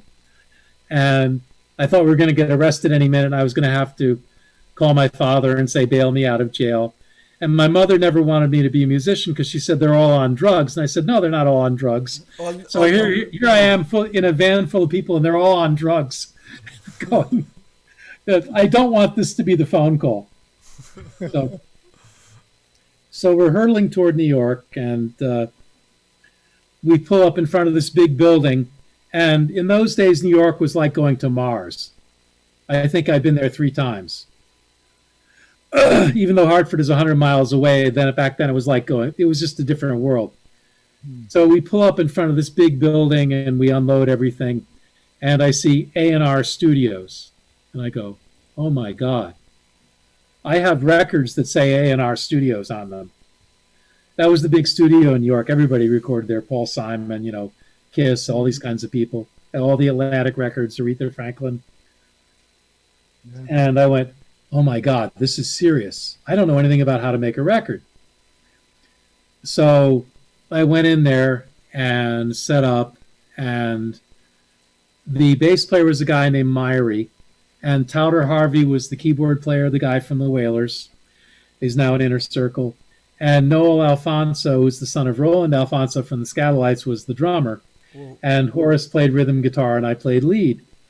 So Horace started teaching us the songs, and I did the best I could. And at the end of the day, we get recorded, I guess we recorded all 7. Yeah, there's 10 songs on the record. I played on 7 of them. I think we recorded all 7 that night, or that day, whatever time. Yeah, that day. And at the end of the session, I saw the producers, this guy named Everton, giving the other guys money. I thought, well, that's interesting. They're getting money. I mean, to show you how dumb I was. I knew you got money for gigs, but I didn't know how recording worked. So I asked Horace about it, and he said, well, when the record comes out and it sells, when we make money, then you'll get paid. And I said, well, I guess that makes sense. But I saw these other guys getting money at the session, so I went, well, what is that? Okay, I don't know. So on the way out, we stopped by a deli, and Everton said, do you want anything to eat? And I said, yeah, I'd love a pastrami sandwich and a can of ginger ale.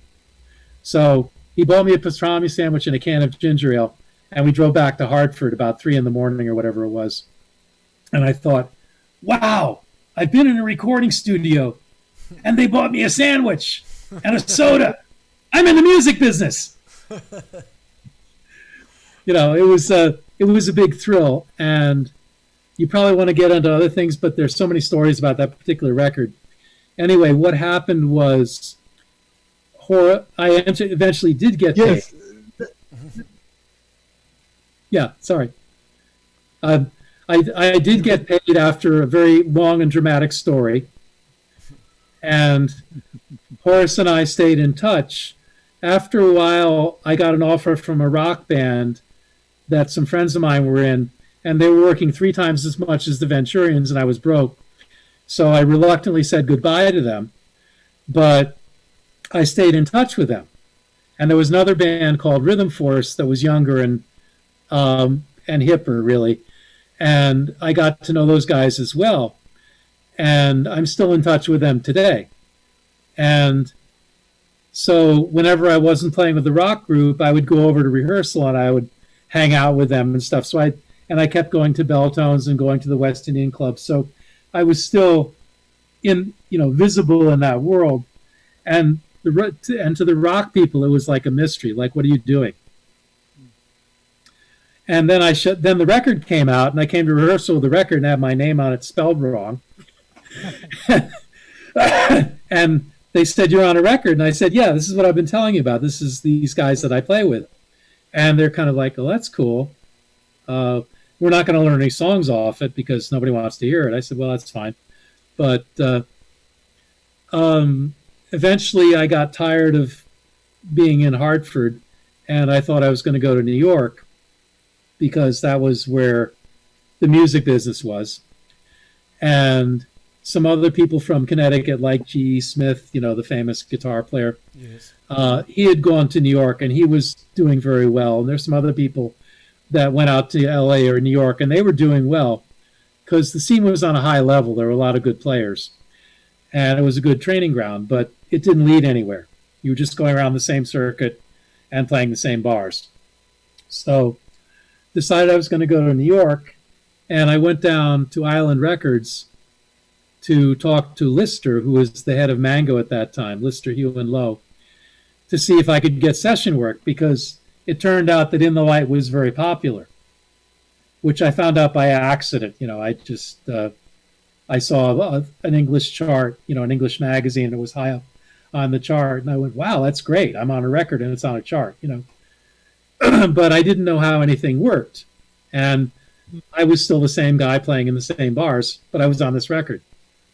So I decided to go to New York, and I went to Ireland, and that's another long, funny story. Max Romeo was burning his royalty statement on Lister, Hugh and Lowe's desk. I have so many. I told you I had stories, but anyway, when I finally got in to see Lister after Max burning up his royalty statement and storming out of the office, he said, "Can you find Horace Andy for me? I want to do a record with him." And I said, "Yeah, he's on Huntington Street, 40 Huntington Street, apartment 4C. This is his number." And he said, "That's great." So Horace and Lister hooked up, and Horace had a big record in England called Naughty Dread of What She Want, and another one called Pure Ranking. So he was very big in England, and there was a demand for him. And Lister wanted to do a record with him and put it out on his own label. So we went down to Lister's office, and he's running through all this stuff with us. And he said to Horace, "When can you go?" And Horace said, "Well, I can go, in January." This is like November or something. To Jamaica. To Jamaica. And I thought, well, that's great. Horace is going to make a record and go to Jamaica. And then he looks at me and says, "And I want you to come with me." Whoa. It was totally his idea. I mean, I really wanted to go, believe me. But I wasn't going to suggest it. And I said, you really want me to go? And he said, "Yeah, you'd love it there. There's lots of work. There's lots of sessions. The girls will love you. They could play on 1 million records." I thought, that sounds cool. Girls liking me playing on records. I could get used to that. And my vision of Jamaica was kind of like the tourist board version of Jamaica, and all the Jamaicans I knew in Hartford were really nice. There wasn't any of the gang violence or any of that stuff going on. So I thought, wow, they'll all be like the Mighty Venturians, and I'm going down there with Horace. And Horace and I really got along well. I liked him a lot. He met my parents. My parents liked him, So I felt very secure about going someplace new with him. So This is what year? This is 1980, beginning of 1980. Okay. So in January, February, we decided we're going to Jamaica. And I said to him, "Well, I really need to get a work permit." And he goes, "You don't need a work permit. You can just come there with your guitar. What do you don't worry about it." What are you talking And about? Right. And I said, "No, I need a work permit. I don't want to just come someplace and work and not be legal. The people who really live there might be upset. They might resent me for that." And he thought about it for a minute and he said, Okay, I'll wait for you. What neither of us realized was how bad Jamaica was in 1980. It was starting to get really serious then with the election. And it took nearly 6 months to get a work permit because nobody in the Jamaican embassy would believe that I was going there to work because they were all processing things for Jamaicans to leave Jamaica because everybody's running out. They couldn't believe that an American wanted to go there and work. And it was just me. I didn't have a record company sponsoring me or anything. And they knew who Horace was, but they just basically blew me off. And finally, I went to a guy in Hartford who was the local consulate representative, a wonderful man named Mr. Bennett, and he knew me from the West Indian Club playing with the Venturians. And I went into his office. He said, "What can I do for you?" And I explained to the situation about Jamaica and the embassy not giving me the work permit. And he said, and he looked at me very, like, a long time, and he said, "You have work to do there, right?" I said, "Yes, Horace Andy asked me to go down and make a record with him." He said, "So you have employment?" I said, "Yes." He said, "What are you getting paid?" I said, "I don't know, but I got paid for the last one. I'm sure it's going to be this at least the same amount." And he goes, "Well, you have an offer of employment from a known entertainer. There's no reason for them not to grant you a permit. Let me call the consulate and see if there's any issue." So he goes in the other room and he calls back and he says, "You'll have to go down again, but the work permit will be waiting for you when you get there. You have to pay X dollars," and this kind of thing. But if it hadn't been for Mr. Bennett, I wouldn't have gotten a work permit. And I probably wouldn't have gone because I was a law-abiding guy then, and I would have said, "No, I'm just not going to do it." But Mr. Bennett went out on a limb for me for whatever reason. I guess he realized I was serious. And I think he appreciated that I was trying to do it legally. And so we got the permit, and I sold a whole bunch of wonderful guitars and things to get a ticket. And we got on the plane. We went to Jamaica. We came off the plane. As we got to Crossroads, a guy jumped out of a car and started shooting. Right away. Like a James Bond movie. I'm not in Jamaica for half an hour, and half an hour through customs, this guy jumps out of a car and starts shooting. And I going, "This is a movie, right?" And Horace goes, "No, get down." So we're on the floor of the taxi, right? And the guy is trying to cut through the traffic in Crossroads, which is jammed with people running from the gunfire. We finally get through that. We get to halfway tree. We get out of the taxi, and Horace goes to buy a coconut. And these two higglers get into a fight, and one of them breaks a Heineken bottle and cuts the other one's face up with it. And, I played in bars, so I'd seen bar fights and stuff, but I'd never seen women cutting each other up with beer bottles. That was new.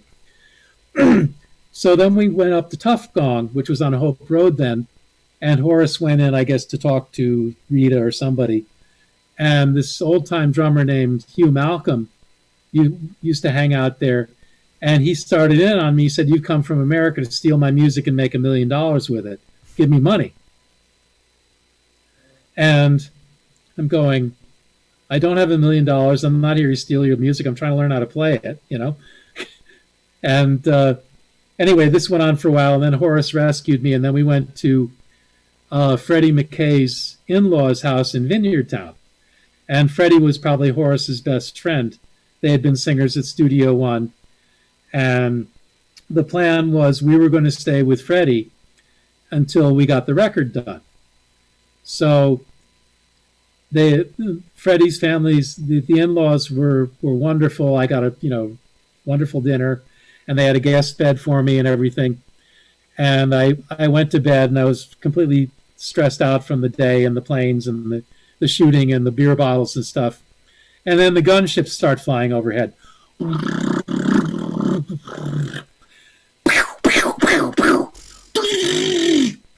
Police And I'm going, helicopter. and I said, "What is this?" And Horace goes, "We're near McGregor Gully. That's a bad area. They're looking for the gunman." And I go, "They're a gunman?" He goes, "Yeah." I go, "And we're near them?" He goes, "Yeah, but they stay over there. They don't come here." I said, "But there are gunships and there's machine guns." He goes, It's okay. Don't worry about it. Of course, I'm worried about it. And then the mosquitoes find me. Now, I don't know what it is about me and mosquitoes in Jamaica, but if there were 40 Jamaicans in a room and me, and 1,000 mosquitoes came in, they would go by the 40 Jamaicans to get to me. This happened every day. I would be swarmed. This was just a fact of life. If there was a mosquito, it was going to come look for me. Fortunately, they're much slower than they are in America. So if I could get to them and slap them, but some of them get through, And so I'm lying in this bed and the mosquitoes are eating me alive and I'm smacking them and the gunships are going over and the machine guns are going off. And I'm going, what did I get myself into? Wow. That's your first arriving to Jamaica. That's how it began. That's the first day. July 15th, 1980. How long did it take? I mean, the next day you were playing? What happened? I was terrified. No, what happened was Freddie and his wife were living in Portmore, which was kind of a commuter. It was pretty distant. It wasn't like now where it's built up. It was kind of like a far suburb of Kingston. And he had an apartment there, and Horace and I were staying in the guest room. We paid him rent to stay in the guest room. And he was supposed to collect money from Tapazuki, who would put out one of the records. I think it was not Pure Ranking. One of them was for Channel 1 and one of them was for Tapa. I don't remember which was which. But anyway, Tapa had money for him that he was going to use to do the record. But Tapa was JLP and Horace is from Walmantown, which is PNP, and they couldn't go into each other's areas because it was too dangerous. So he couldn't get in to get his money and Tapa couldn't get out. And it was just scary. You'd read the papers, 18 dead in West Kingston today. And I'm going, I'm not leaving here. This is nuts. Finally, after about 2 weeks, I got up the courage to go to Kingston with him. And we went to Randy's, which is the same VP now, but then it was a record store. And we get off the bus, and the first thing I see is Delroy Wilson chasing somebody down the steps with an enormous knife. They were kidding, but this is the first thing I see coming off the van, and I'm going, oh, my God, they're starting up again. And so after I got over that, we went around the corner to this place called Idler's Rest, which was where all the musicians and singers used to hang out when they didn't have any work, which was most of the time. So that was where I met Roots Radics and Gregory Isaacs and Bongo Herman and all these people that ended up being really big figures in my life. We were all little guys on Idler's Rest, just on the corner all day. Bobby Ellis, Doreen from the Scatolites. She was like my auntie, she was always worried about me. Faye Bennett, whose dad played The Russians Are Coming. She was a singer. Bobby Ellis, Herman Marcus, Deadly Headley, all these guys were on Idler's Rest with me, and there's no work because there's an election, and everybody's scared, and the producers aren't coming in, and things are pretty much at a standstill. And I'm going, This is the music business. I've been seeing these people on records for years, and I'm sitting by the side of the road with them, and none of us have any work. I mean, Hartford, there was so much work, and Hartford was a little place. I couldn't believe that Kingston didn't have all this work, and Horace had told me that it was there, but all the people were scared to come out, so there were no shows. There was nothing going on. Finally, what happened was they had an Independence Day show at the Carib, and Bongo Herman was on it, so we went to see him.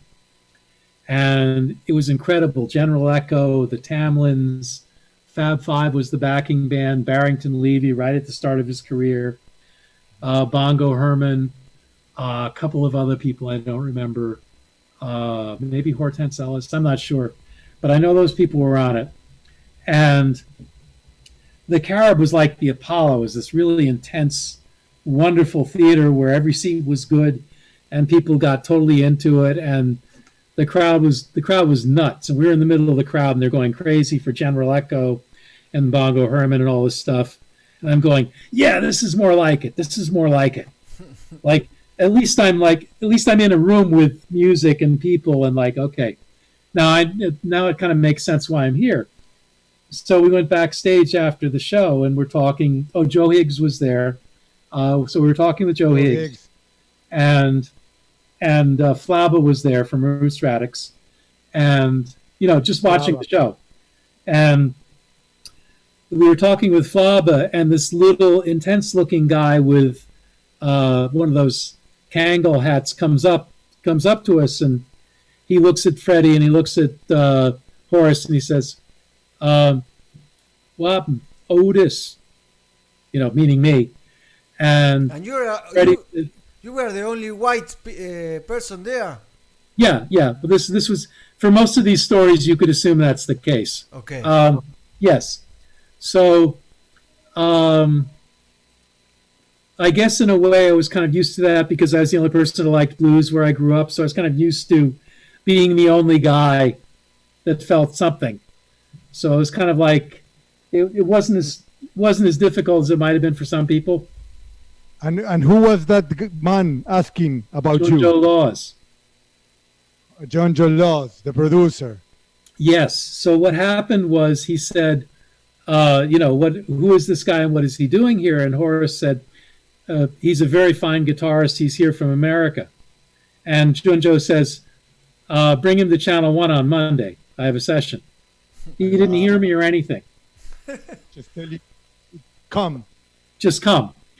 So, because, or as Andy told them, you were a fine guitarist. Right, that was it. So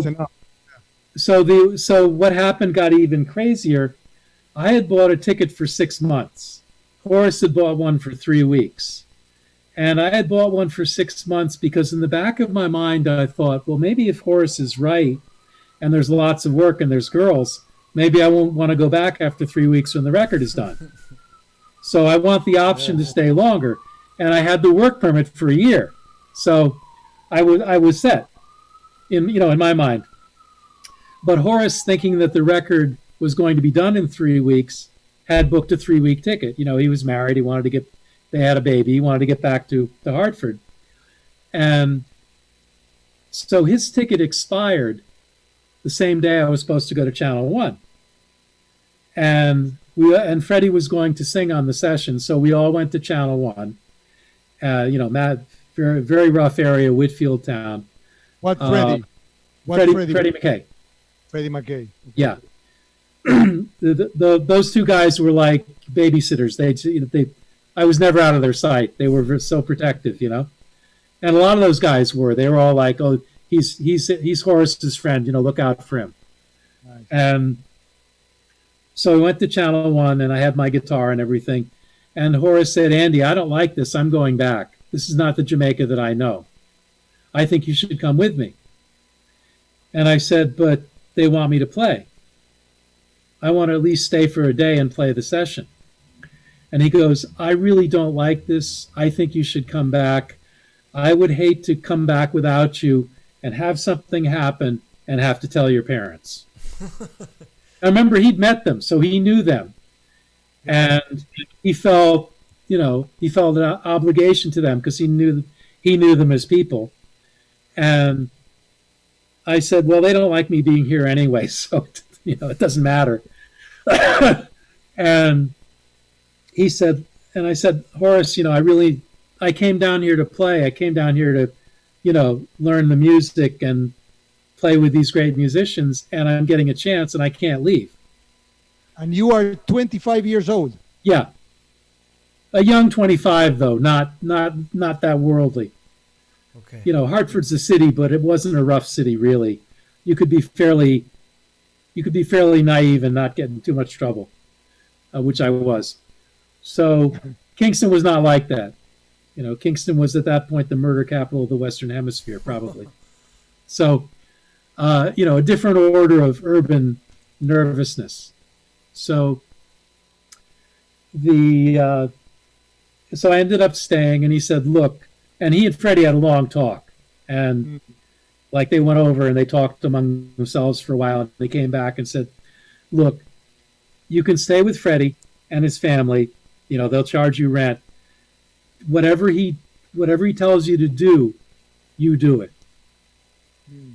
Don't do it if somebody asks you to do something, tell Freddie and ask him what he thinks." He said, it's very dangerous here. I don't feel good about this, but I understand why you want to stay. Yeah. So that was it. He said goodbye. I didn't see him for another 2-3 years. Whoa.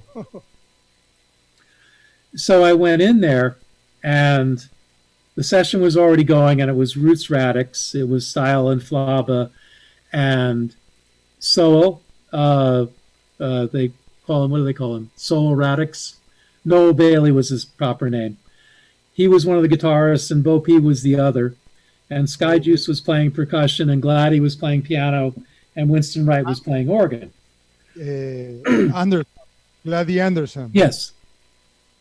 So I'm watching all this, and of course, I'm in the control room, which is very small, and everybody's looking at me like, what is this guy doing?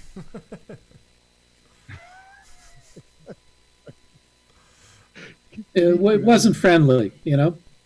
And I didn't really understand patois very well then. Who was in the control room at that time? Oh, everybody. Channel 1 was like, the whole neighborhood was in there. And Junjo Sessions always had a lot of artists. He always recorded 4 or 5 or 6 artists at a time. So they're all in there. Their friends are in there. The engineer is in there. Junjo's friends are in there. The musicians are in there.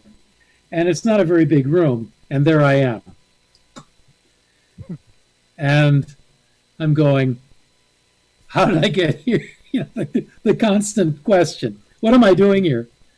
So after about 10 minutes of the silent treatment, this guy with glasses on and a hole in his front tooth looks at me and gives me a huge smile, sticks out his hand and says, "Hello, I am Bo P. What is your name?" And I was carrying along with my guitar a homemade pedal board that my father had made for me with my effects boxes on it. And even in Connecticut, those were unusual. And in Jamaica, nobody had ever seen one. And this thing had, you know, the cable hanging out of it and the boxes with the knobs and everything. And I had this under one arm and the guitar on the other. So after Bo P shakes my hand, he says, "And what is that you have under your arm?" Now, I knew who Bo P was because I bought records and read the fine print. So I'm flipping out that this famous guitar player has just said hello to me and wants to know about my pedal board. So all of a sudden, I start explaining to him, well, this does this and this does that. And he's like, oh, this is great. And Solo comes to look, and he's looking, and now we're 3 guitar players being geeks, you know, being guitar players. It's not you're Jamaican and I'm not Jamaican. It was, you know, it was like flipping a switch. All of a sudden, oh, Bo P thinks he's cool. It's all right. So they still didn't roll out the red carpet exactly, but you know, it was very different now that I established a relationship with the guitar players. And as much as you might expect that the guitar players would have been hostile to me, they were actually, except for one who shall remain nameless, they were the ones that were most welcoming. Okay. Because they were very curious about how American guitarists got the sounds that we got, the rock sounds. And I was curious about what they did because American guitarists couldn't sound like that.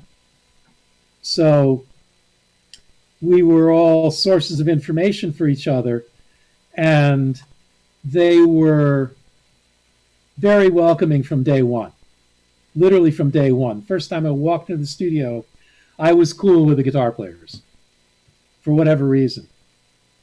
And of course, yes, keep going. No, go on. That's the better you talk for a minute. No, and then you play the first session. Did you play and record? Same Yes. day? Do you? Yes. What Yes. was it? I don't remember. It was what happened was this. Junjo used to record anywhere from 8 to 20 songs in a session, Wow, a lot. and we got paid by the song. So you had to be fast. Okay. If you couldn't think of a guitar part in 10 minutes, it wasn't going on the tape. Now, You're when gone. No. That's something I wanted you to describe. yes, let me do How that. was the mechanics of working in that Okay, session? that's I wish you'd asked me that 2 hours ago. 'Cause that's probably really what you want to know. So let me jump to that. I'll quickly sum up by saying that Junjo asked Bo P to let me play 2 songs, and somehow I got through the 2 songs without embarrassing myself. And he said, "How much do you charge?" And I said $30 a song, which is what the guys in New York were getting. And everybody laughed because the going rate was $40 a song, and I didn't know. So Junjo was going, "Oh, he can play and I can pay him less money? Great." So he said, "Are you going to be on Idler's Rest tomorrow?" And I said, "Yes." He said, "I'll see you there with the money." And everybody's laughing. "He's not going to pay you. He's not going to pay you." Sure enough, next day he shows up on Idler's Rest, gives me $60, and he says, "Johnny Guitar, I like your style. I have more work for you." So that was the start of it. But Junjo saw He called you Johnny Guitar. Johnny Guitar. Because there's a movie with Johnny Guitar, like a Western. And those guys were all into the old Westerns, like Lee Perry and those people. They all loved that stuff, and they were all in the movie theaters then. So, as far as Junjo was concerned, I was Johnny Guitar. Johnny Guitar. He knew my name was Andy, but he used to call me Johnny Guitar, which was fine with me. At least he was calling me, Yes. So anyway, I got through the session, and he paid me the next day. And Horace was back in America, and I thought, if I played on one session, maybe I could play on 2. So a week later, I'm on Idler's Rest, and Lego, Gregory Isaac's partner in Cash and Carry, says, "Andy, I have a session for you at Harry J." And I went to Harry J, and there was a group called the Jewels, like a vocal duo, some Rasta guys, and I played on a song for them, and Lego paid me. And I was having trouble finding a part, and my friend Headley from Idler's Rest happened to be there, and he said, "Andy, don't answer the vocal like it's a blues song," which is what I was doing. The singer would sing, and I would play it like a blues phrase, because that's what I thought about when I thought about lead guitar. Either that or picking with the bass, the traditional reggae thing. And Headley said the thing that unlocked the key to the universe for me. He said, "Play where the bass isn't." Claro. Like And- answering, like a question and answer. Well, that, or almost like interlocking parts like a watch, like Yes. gears, like that. And as soon as he said that, I realized, oh, this is how it's different from blues. So It has some things it has some of that in there, and the Bob Marley records had blues rock guitar all over them. And that's where I was coming from. And that's what Horace liked. But the Roots guys didn't want that. They wanted you to pick with the bass, or they wanted catchy parts or little themes or little patterns that were where the bass wasn't. So once he said that to me, I thought about it and I said, oh, okay, where there's the rest in the bass line, that's where I start my phrase. And if the bass is ending on the root, I'll start my phrase on the third. So I'm not playing the same note as he is. And once he told me that, I got the session done pretty fast. Then I had like a clue. So I went back to Idler's Rest and the way the sessions worked, and this is hard to believe if you didn't see it. You would have the 7-man rhythm section, which Junjo always used in those days. Linval Thompson too. The guys who worked out of Channel 1 basically used a 6 or 7 piece rhythm section, drums and percussion. And percussion is really important to the classic reggae stuff. And one of the things the music lost when we went to the drum machine was we lost the creativity of the percussion players. Those guys, if you go back and listen to those records from the 60s on, there's almost always a percussion player doing something really interesting in the background. And that was one of the things that really gave the music its flavor. I can't speak enough about what those guys did. They were not unnecessary. They weren't like added things. They were really a part of the vibe, and they had boxes and bags full of anything they found that made interesting sounds. And they used to collect these things. If they saw a toy on the street that looked like and made a sound, they would pick it up and they would turn the wheel, and if it made a squeak that they liked, they'd throw it in the bag. And they'd bring the bag to the studio, and when a tune came along that sounded like it needed a squeak, they would go in the bag and take the toy out and wait for exactly the right place in the rhythm and go squeak. And that would make the record not sound like the other records. So here I am coming from this loud rock band background, being thrown into this environment where nobody thinks like that. You know, we recorded really quietly. You know, the whole rock thing is turn up the amp so it sounds a certain way and you get a lot of sustain. You couldn't do that in Channel 1. They'd throw you out. So what I had to do, and one of the things that made me sound like I sound, is I had to find ways to make the guitar sound like I was playing through a loud amp while playing through a quiet amp. How'd you do this? Left-hand stuff. What you do is you use the fret like a bow, and you rub the string back and forth on the fret. And remember, I played violin, so that's the influence from like a trombone, you would say. Well, trombone, but, yeah, all those things were in my brain from early, and the sustain thing, that's a rock thing, you know, all the Clapton classic stuff with really long notes. But they used to get that by turning the amp up and playing really loud. I couldn't do that. So I had to use the fret and the string to make it sound like I was doing that. And the thing that you learn from that background that the Jamaican guys didn't have was bending strings for phrasing. They didn't bend notes. They didn't push a string. They would play straight on. And my whole background from blues and rock was you play a note and then you bend up to the next note and you add vibrato. And that was something that they didn't do, so that made me stick out. But the fact that I was playing quietly made me not sound like a rock guitarist either. So I was kind of in this middle place. And I was trying to figure out how the music worked, and I didn't understand the language. And I was scared out of my mind because people were getting shot every day. So there was a lot going on. But getting back to the sessions, the singer would come in, and with Junjo, there would be always, the singer would record in multiples of 2. He would do 2 songs or 4 songs or 6 songs or 8 songs.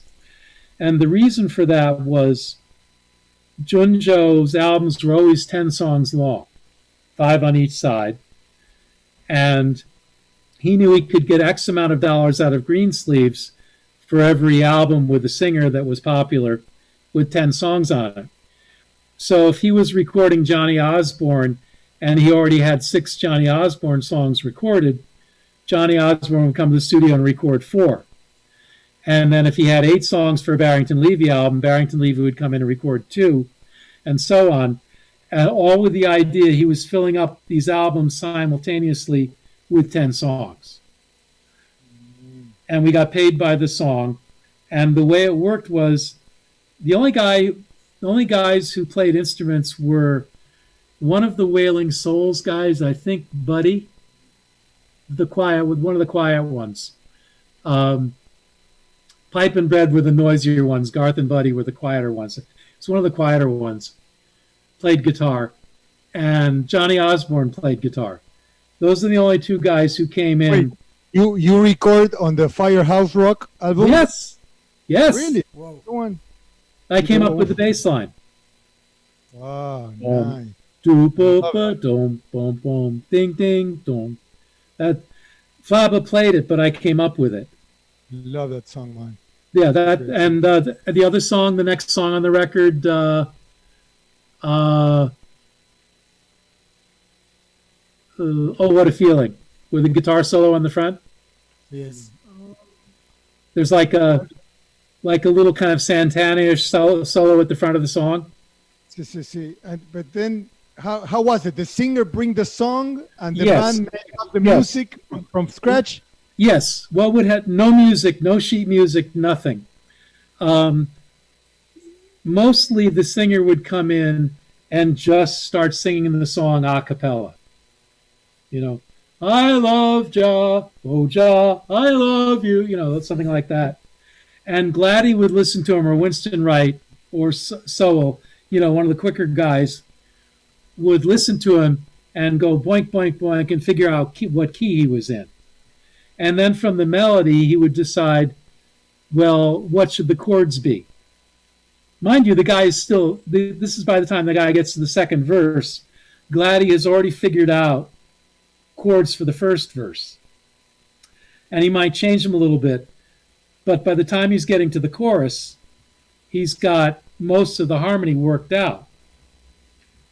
And then it was so then he'd say, well, okay, we'll sing it again. And then Flaba would start coming up with a bass line that fit the chords, and Style would be in the drum booth listening, not playing anything yet, to see what the bass line was going to be. And Winston or Sowell or Bo P or anybody could make suggestions. Like, we might be playing something and Winston would say, no, play it minor there. Or no, let's play an 11th chord there, or no, don't play the major seventh, just play a triad. You know, we all kind of worked on it together, and because I was new, I said less than the other guys because I didn't want to mess anything up, and I wasn't really sure how it worked, so I was very quiet in the beginning. This is happening what, in like 20 minutes? Usually it was on tape in 20 minutes. O sea, 20 minutes work on the structure and then record right away. No, less than that. 10 minutes on the structure and 3 takes. No, They were good, you know. They were really good. The best. Sometimes it would take half an hour, but if it was less than 3 songs an hour, Junjo wasn't happy. And Junjo was a guy that people were afraid of. I never was, but he was the guy people took seriously. And who was? I know this era has a lot of dub version. Yes. Who is the man behind the controller room? It's not a scientist. It's not King Toby. Who is sitting there in channel one? Okay, great question. At that time, there was a fellow named Maxie, who passed a few years ago. Lovely guy. Lancelot McKenzie, I think, is his real name. But everybody called him Maxie. A big, friendly guy with a big beard. Very, like your big brother. Yeah, That's the guy they called the Blackbeard. No, Blackbeard was a producer. Okay. I have Blackbeard stories too. I told you I have stories. No, Maxie was Maxie. And there was another guy named Bunny Tom Tom, who Sly and Robbie used a lot. And there was a third guy named Solji. And these were the tracking engineers. Now, Ernest Hookim was a very good engineer, but he didn't like to do it much for whatever reason. He was more interested in running the business. And they had a motorcycle repair shop and a pinball repair shop and dub plates they were cutting. They were doing a whole bunch of things at 29 Maxfield Avenue. The studio was just one of them. Their mom lived upstairs. You know, it was a whole little complex of of little businesses going on, the studio being the biggest one. So Ernest would be in and out, but he wasn't usually engineering unless it was a Channel 1 production, and then he might engineer at that point. Early on, I think he did more of it. But by 1980 through 1983, 84, when I stopped working there, I kind of stopped around 83. But Wow. I'd have to look at my book. But first couple of years, I was mostly there. And it was one of those three guys behind the board. So they would do the tracking. Oh, Barnabas was another one. Barnabas did a lot of things. He played the Yeah, I drums. read about him. Yeah, very nice guy. He played the drums. He played percussion. He was a very good, simple engineer. He wasn't fancy, but he knew sound and he got things on tape really fast. And he did a lot of dub mixes. They all did. But a lot of that stuff, what they would do is record it at Channel 1 on 4-track, and then they would bring it to Tubby's to do the voicing. And that's when scientists would get involved. The scientists didn't record tracking at Channel 1, the instruments. At least not much. When he first came in, he was just a mixing guy, and then he learned how to record instruments later. But the thing was, they would go to Tubby's. I think Tubby's was a little cheaper, and all the stuff was done cheaply. We got paid decent money for the time and the place. We got $40 Jamaican a song, and the average Jamaican working in a factory would maybe make $60 or $70 a week. So that was pretty good money. That was about $20 US then. So the more international places like Harry J and Joe Gibbs, they paid $50 a song. The guys like Lin Vol and Junjo, when they were starting out, they paid $40. But they did a lot of songs. So you made up in volume. And the way it would work, the singer would sing the song, Gladdy and everybody work out the chords. We'd make little additions to the arrangement. When I started out, Winston was really helpful about giving me things to play if I couldn't think of something, which happened a lot.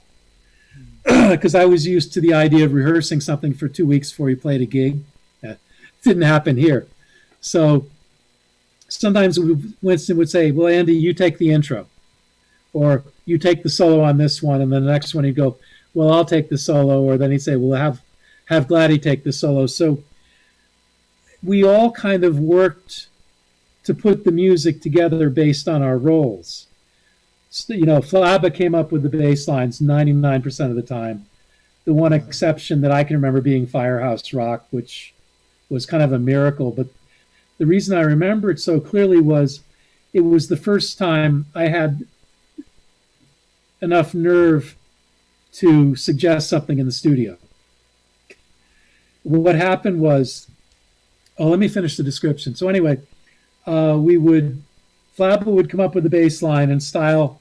They played together a lot, and they had a great teamwork relationship, and they were friends too. I mean, they were all the Radics guys were close. They liked each other. They hung out with each other, and at that time, Solo was more or less the lead guitarist, but he emigrated at the end of 1980, and that was when Dwight came in. And Dwight came in right at the beginning of 1981, and Steely came in, and then it locked down, and it was the five of them. Dwight Pickney. Yes. So, and sometimes all four of us would be there playing guitars. Bingy, Bonnie, and Bo P, and myself, and Dwight, and we would just take turns. One guy would play 4 songs, another guy would play 6 songs. So some of the sessions, I'm not quite sure who played guitar on what. Claro. Because we really were changing, because everybody was a fraternity.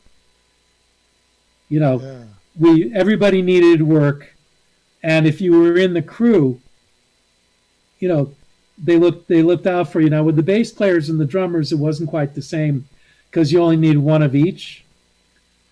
But the guitar players were kind of more willing to do that. At least that's how I remember. The more the guitar players did that. than anybody else, but sometimes percussion players would come in or whatever. So Now, nailing down exactly who played what can be a little tricky. Now, Andy, you were in this crew in Channel 1 with the Radics. Yeah. When doing recording session, when did you begin live shows, and how did you link up with Lloyds Parks and end up playing with Dennis Brown? What happened there? How was the link made? Okay, at the link was through Joe Gibbs. What happened was that Lloyd was really the bass player of choice for Joe Gibbs. The Radics guys were kind of downtown, and they played the rootsier 2-chord kind of stuff really, really well. The Joe Gibbs focus was more on crossing over. So the musicians that played there, we all played everywhere, but Lloyd is a much more harmonically advanced person than Flava. I say this with no disrespect. This is just, based on the kind of music that they played.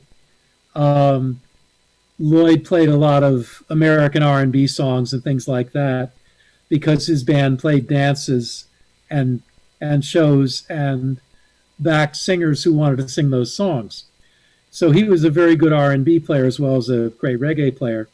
Flava just played reggae in the studio pretty much and with Gregory Isaacs. So if you wanted to do like a lover's rock tune, which was more the stuff that Joe Gibbs was into, or the crossover things, they were thinking about going on the English charts. And the stuff that came out of Joe Gibbs tended to be more harmonically sophisticated than what the Radics guys played. Not necessarily better, but just more chords in there. And I was a huge Lloyds Parks fan from, the Joe Gibbs records, because I love the Joe Gibbs records. The Mighty Two and African Dub and all that stuff, and the Dennis Brown albums. I had a lot of Joe Gibbs records in my collection, so that was kind of my dream to play there. And I got in there because I met Ijaman on Idler's Rest, and he said, and Ijaman had lived in England for a long time, so he was his stuff was sort of more international than the things we were doing at Channel 1 with Michael Prophet and people like that. So he said, I have a song, he said, can you play rock and jazz? And I said, yeah, He said, I have a song for you to play on up at Joe Gibbs, but I want you to come to where I'm staying to work on it with me to make sure you know what I want you to play. I said, okay. Turned out he was staying at Dennis Brown's house. So long before I met Dennis, I was in his house with Ijaman, and Dennis was in England at the time. So I guess, and they were both 12 tribes, I guess. So Ijaman was staying in Dennis's house while he was there. So we went over the song at Dennis's house, and then we went to Joe Gibbs. And I don't remember the name of the song, but it has octaves in it, like Wes Montgomery. And Joe Higgs happened to be there. So Joe heard me playing on the song, this Wes Montgomery kind of stuff. And he had seen me around, but he had never really heard me before then. And he said, do you know jazz? And I said, yeah, I can play jazz. He says, you have to be a good musician to play jazz. And I guess he really liked what I played.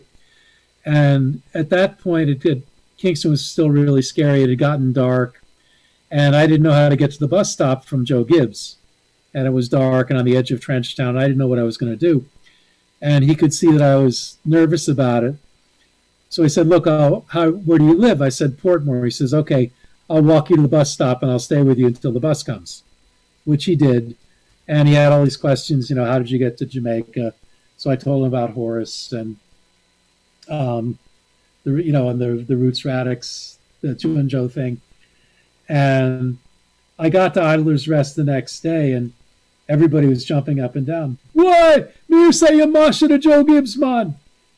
And what had happened was that Joe had told everybody that I could really play. And because he was the guys who taught the Wailers how to sing harmony, among other things, that was like the master saying, you're good. Everybody respected Joe's musicianship and his ears, even though he wasn't as famous or successful as a lot of those other guys. They all looked up to him because he had been their teacher, and he'd started much earlier than they had. So he was really like the graybeard on the mountain. So once I had the Joe Higgs seal of approval, it got a little easier. And eventually what I would do would be just go to these studios and hang out if I wasn't working. And it was hard to do that because they all had various gatekeepers. And if I wasn't on the session, I really had no reason to be there. But partially because I'm American, and it was so unusual to see an American in that environment, a lot of times they assumed that I was there for a particular reason, just because it made no other sense for me to be there. Okay. So I think we lost Mighty Roots. Yeah, I don't know where he went. Well, He was fighting bugs. Yes, Joe Gibbs is like the Yoda of reggae music, no? From Star Wars, it's like he give you the force and you were okay and you can play with anybody else after he gives you the okay. Well, yeah, that was big. Hey, he's back. Yes. Did you kill the bug? I'm sorry. No, You're fighting a bug. No, I am fighting a bug, and my connection is kind of. Oh, that's what it was. Okay. I'm sorry. I don't know if there were large bugs in Argentina that were attacking you or something. Not yet. Summer. Not like summer mosquitoes in Jamaica. Summer mosquito. Yeah. So I'm sorry. Keep going. Sorry, okay, I didn't want to interrupt. So I used to go to Joe Gibbs and hang out, and that was where We the People used to hang out, because We the People was essentially Joe Gibbs and the Professionals. Claro. The way it worked was the producers had names for their, like, fake names for the bands. And in some cases, like Soul Syndicate or Now Generation or the Revolutionaries, the backing bands would get their name on the record on the dub side. And if people liked the dub and liked the record, they'd flip it over and go, oh, the Revolutionaries played on this. So it became a marketing thing for people to come up with for the producers to come up with a name like Gigi, it was Gigi's All-Stars. Joe Gibbs, it was Joe Gibbs and the Professionals. It was Revolutionaries or Now Generation or Wailers or Harry J. All-Stars. All these different Bunny, the Aggravators, that was basically Soul Syndicate. But all these producers had these brand names, call it that, for the musicians. And you could be in Joe Gibbs and the Professionals and the Aggravators and the Wailers and the Harry J. All-Stars and Gigi's All-Stars. If somebody didn't show up and they needed a guitar player and you were there, you might get the call. But it would be the regular guys plus the one substitute or the two substitutes. So it can be difficult to nail down who played on what, because it was just a brand name. It wasn't like the Rolling Stones where it's the same five guys. Okay. I would say out of all those things, probably the Radics were the most consistent about it actually being those guys, because they really locked ranks. But there's still some later Radics records that I played on. At one point, Dwight went to America to see his mom for a couple of weeks. And I hadn't played with them for a year and a half or 2 years. And Bingy Bunny came looking for me and said, we have a session down at Channel 1. Dwight's in America. Will you come and play? I said, sure. And I came and played, and it was like the old days. And as soon as Dwight came back, he was back in the chair. But it was really like one big band. There were 25 people making all the records, maybe 30. and we all had different names depending on who the producer was. And sometimes the band didn't have a name at all. It was just individual credits. Wow. Or sometimes it would just not say anything. That happened too. So a lot of times with the records, with some of them I can tell who it is. Some of the other things I can't tell who's playing on them. Even some of the things I played on, sometimes I'm not sure it's me. I think anybody who was alive then would tell you the same thing. They can't be sure about everything they played on. Nobody really kept records. Everything was in cash. We were all running from studio to studio. We were making, anywhere from 2 to 20 songs a day. It was a wonderful, amazing time, but we were not thinking about history. We were not thinking that anybody in 2020 would even know that any of this happened. It was, wow, I have a Junjo session tomorrow. Great. Okay, when I'm done with that, I'm going to go by Joe Gibbs and see if they need me to do anything. Oh, nothing going on here. They're mixing. Let me go to Tough Gong. Oh, Andy, you're here. Great. We have this thing for you to play on. That's the way it was. You'd go around from studio to studio looking for work or just being seen, so that if somebody had a session, like an overseas producer would come in and he had his regular guys, but if one of the regular guys wasn't available, they would say, well, Andy's here, he could do it. And they'd go, who's Andy? And they'd go, don't worry about him. Just tell him what time to be there. So it was really, and the thing that made it unique was all of us could come up with these on-the-spot arrangements in 20 minutes. That was sort of like the entrance exam you had to pass to be able to do this stuff. If you couldn't do it, you were not going to get in the click. Even so, yeah, bye. And if the sound changed and you couldn't change with it, bye. It was very Darwinian, the survival of the fittest. You're gone. Right. And surprisingly, there weren't a lot of feuds. There were people you liked better than others.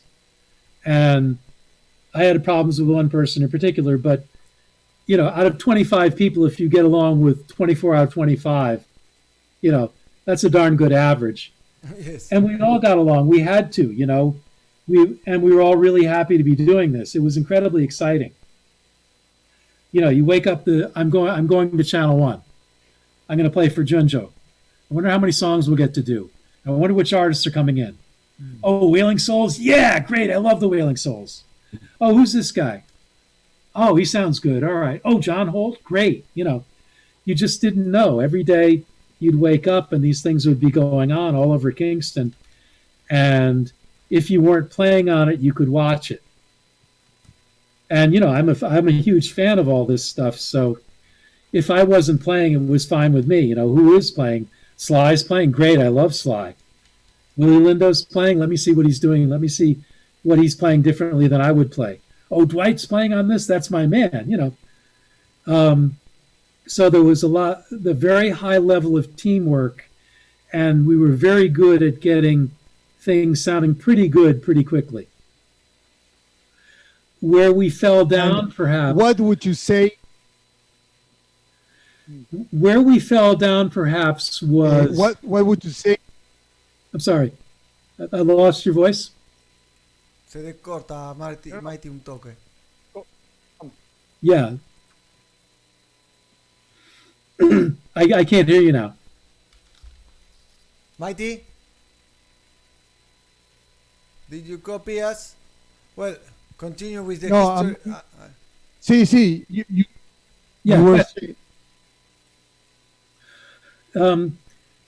the weakness of those records from the American industry point of view, the criticisms I heard of them were that we didn't spend enough time on the arrangements. And that they weren't pop records in the sense that American records were. And I didn't necessarily agree with that, but in the sense that there wasn't a lot of sophisticated layering going on. We did do a lot of overdubs. We overdubbed a lot, but the basic tracking was guys getting a room and playing and getting a vibe. And by the 80s in America, there wasn't so much of that. In the 70s, there was. Everybody made records that way. But in America, the click tracks were coming in and the drum machines were coming in and stuff. And they were moving toward what's now much more a contemporary way of doing things.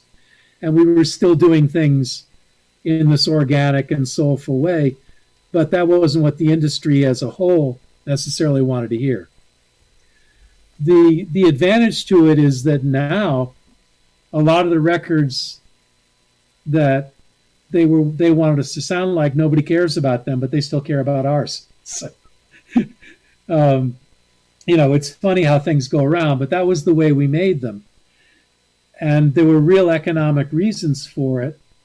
And we could make really good sounding records, in a reggae way, not like in a Quincy Jones kind of good sounding way, but in a Scientist sounding way, or an Errol T. Mighty 2 or an Errol Brown way, that were competitive with these other things that they were spending a lot more money on. And it had a market, it had an audience, and Junjo could record 5 albums and go to Greensleeves and get X amount of dollars and buy a car and come back and make 10 more. And it was this, we turned out a lot of music really quickly, and I think we had a really high batting average. Some of the things we did, we weren't inspired. Everybody has bad days. And sometimes you play something will work because you're tired. It's the third session you've done that day, and they've all been G to A minor, and you're looking for something new to play on G to A minor, and the singer's only pretty good, and you can't find it. So you play something that sounds like what you played yesterday, and you get paid, but you're not happy with it, and it doesn't stand up. It's not something that people like Firehouse Rock that people still get excited about. We made a bunch of mediocre records. But we made a lot of good records too. Yes. And what would you say is the main element? The teamwork, one, but then the studio itself, and then would you say the feeling of the neighborhood, the people? How could you define all of that? Great question. All of that. The incredible thing about Channel One, and most of the studios had this vibe. Not Harry J so much because he didn't like it, but Channel One or Joe Gibbs. Channel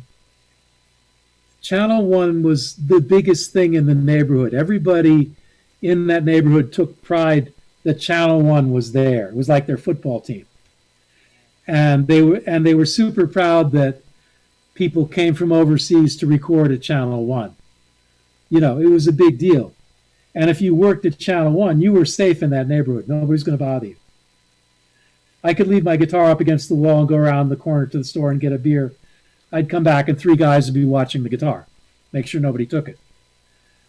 And what happened, the great thing that used to happen was there were so many people from the neighborhood in the studio while we were working on this stuff.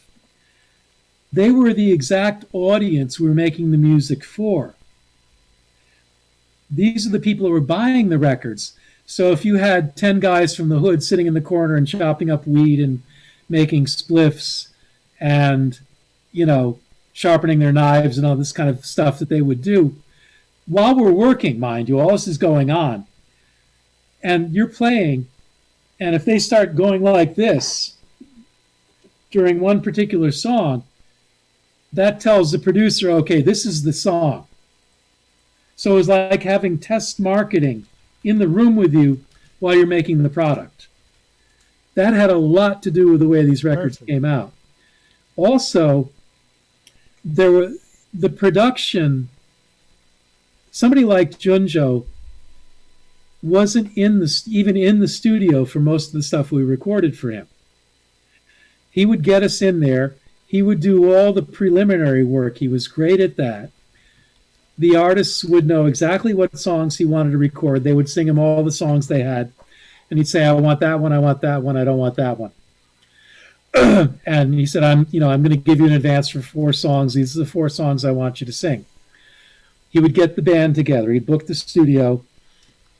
And then the singers would know, okay, Alton Ellis is going first, Ansel Gridland is going second, John Holt is going third, Barrington Levy is going fourth. Everybody knew what order they were going to record in, what tapes it was going to go on. He was super organized with the pre-production. But he didn't know anything about music, and to Junjo's eternal credit, he didn't pretend that he did. What he knew about was whether the average person was going to like it, which is the most important thing you need to know as a producer. I'm not the best producer. I don't know what the average person likes. I know music very well. But I'm not Junjo. I wouldn't pretend to be. There are people like Quincy Jones who know what the average person likes, and they're great musicians. But most musicians are just musicians, and when they produce records, they miss something that the average person needs. Junjo kind of was the average person. He was the person he was making his records for.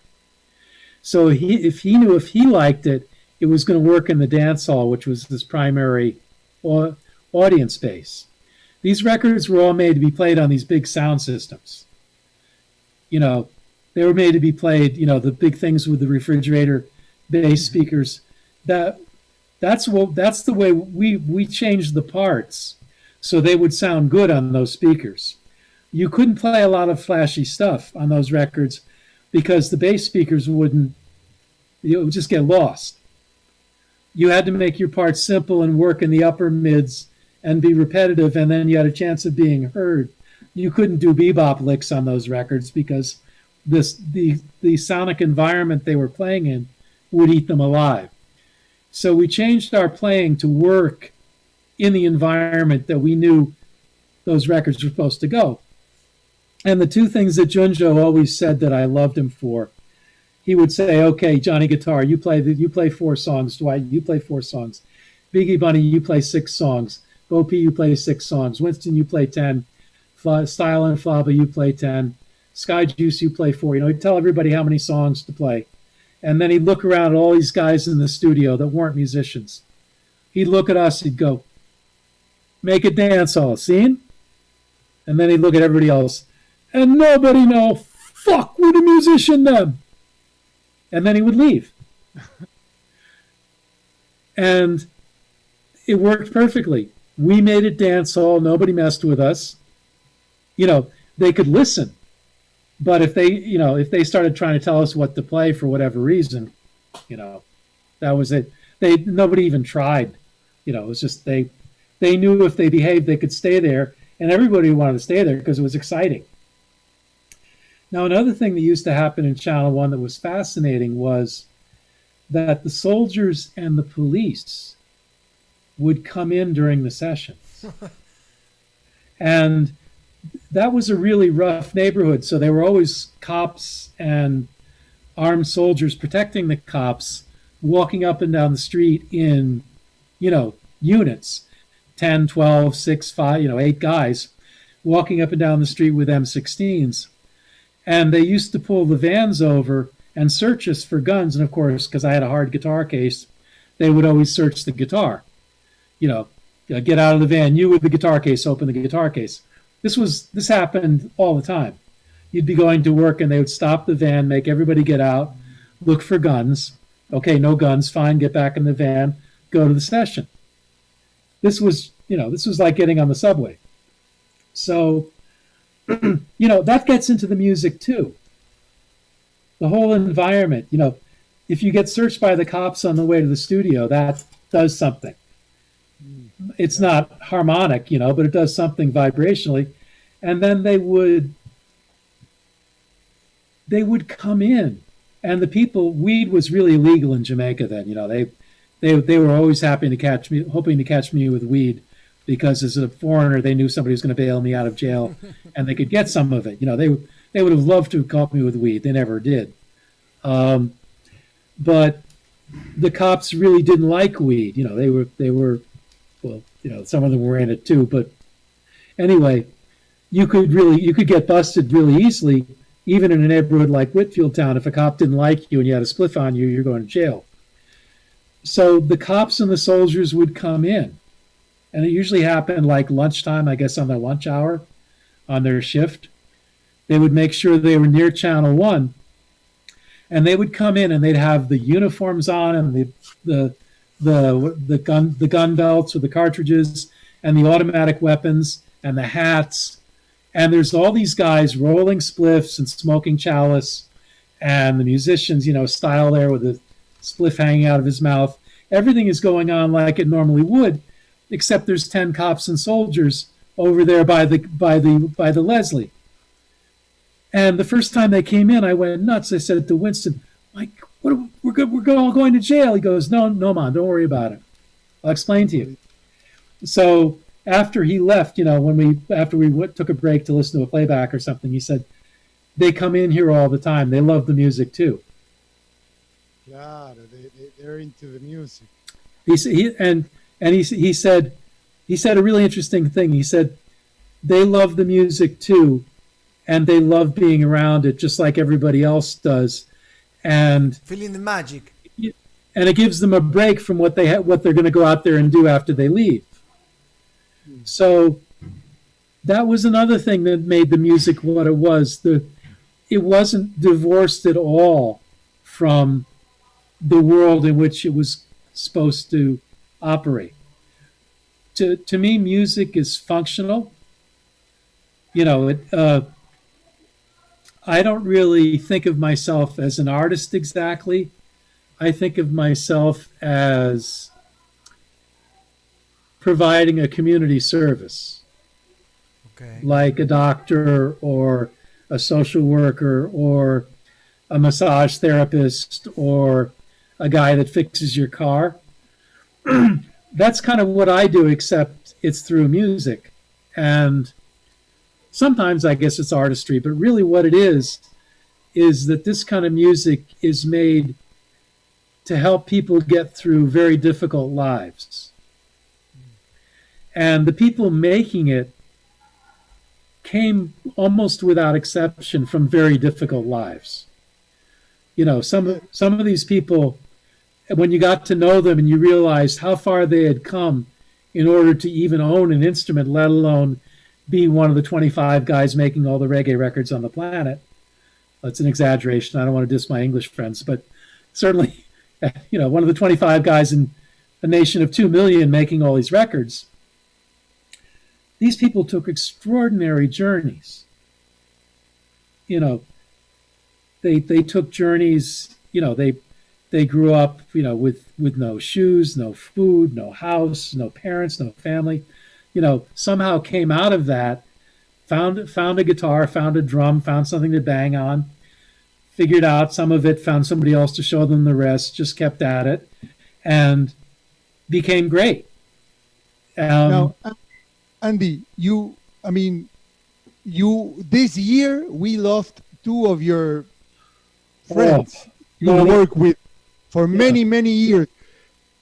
What can you tell us? I know it was 22 years working with Toots and the Maytals, with Toots Hibbert, but this year, on June, Hux Brown left, and Toots on September. What can you tell us of the experience, and how was this for you? And I know you carry on with the legacy, right?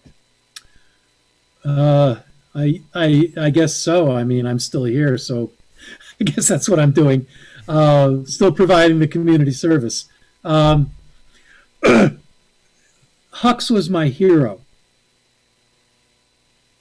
If you said, who are your 5 favorite guitar players, depending on what I'm thinking about that day, some of the other names might change.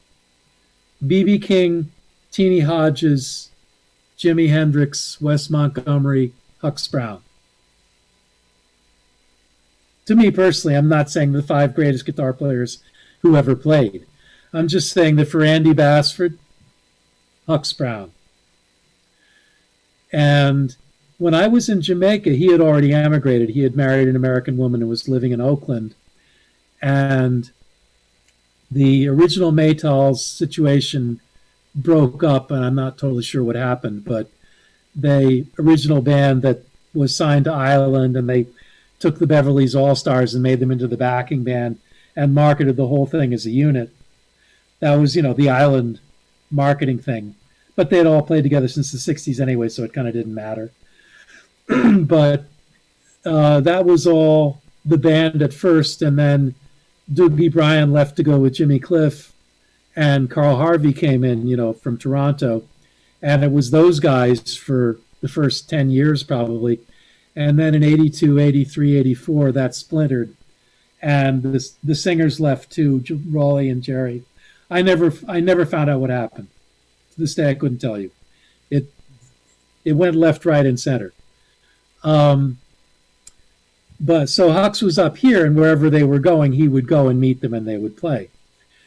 So I didn't get to really. I met him a couple of times after I joined the band, because he would come to the gigs whenever they came to. Whenever we played San Francisco or Oakland, Hux would be either at the show or at the hotel or both. And Hux was the life of the party. He was really funny. He made you laugh. He had this very cutting wit that also had a lot of empathy in it. It was very, very country Jamaican sense of humor. It could be really rough, but it was never bullying. And he was so funny. The stuff, he would say funny things. He knew funny stories. Just the way he would react to things was funny. He was very intelligent. I don't know how much schooling he had, but he's very sharp. He had a big vocabulary. He was very articulate. The only guitarists he mentioned as influences were Lynn Tate, who was really his teacher, and Wes Montgomery. And he said that basically he developed his style as a reaction to Lynn Tate, because first he was Lynn's apprentice. He was Lynn's rhythm guitar player. And he and Lynn were very close.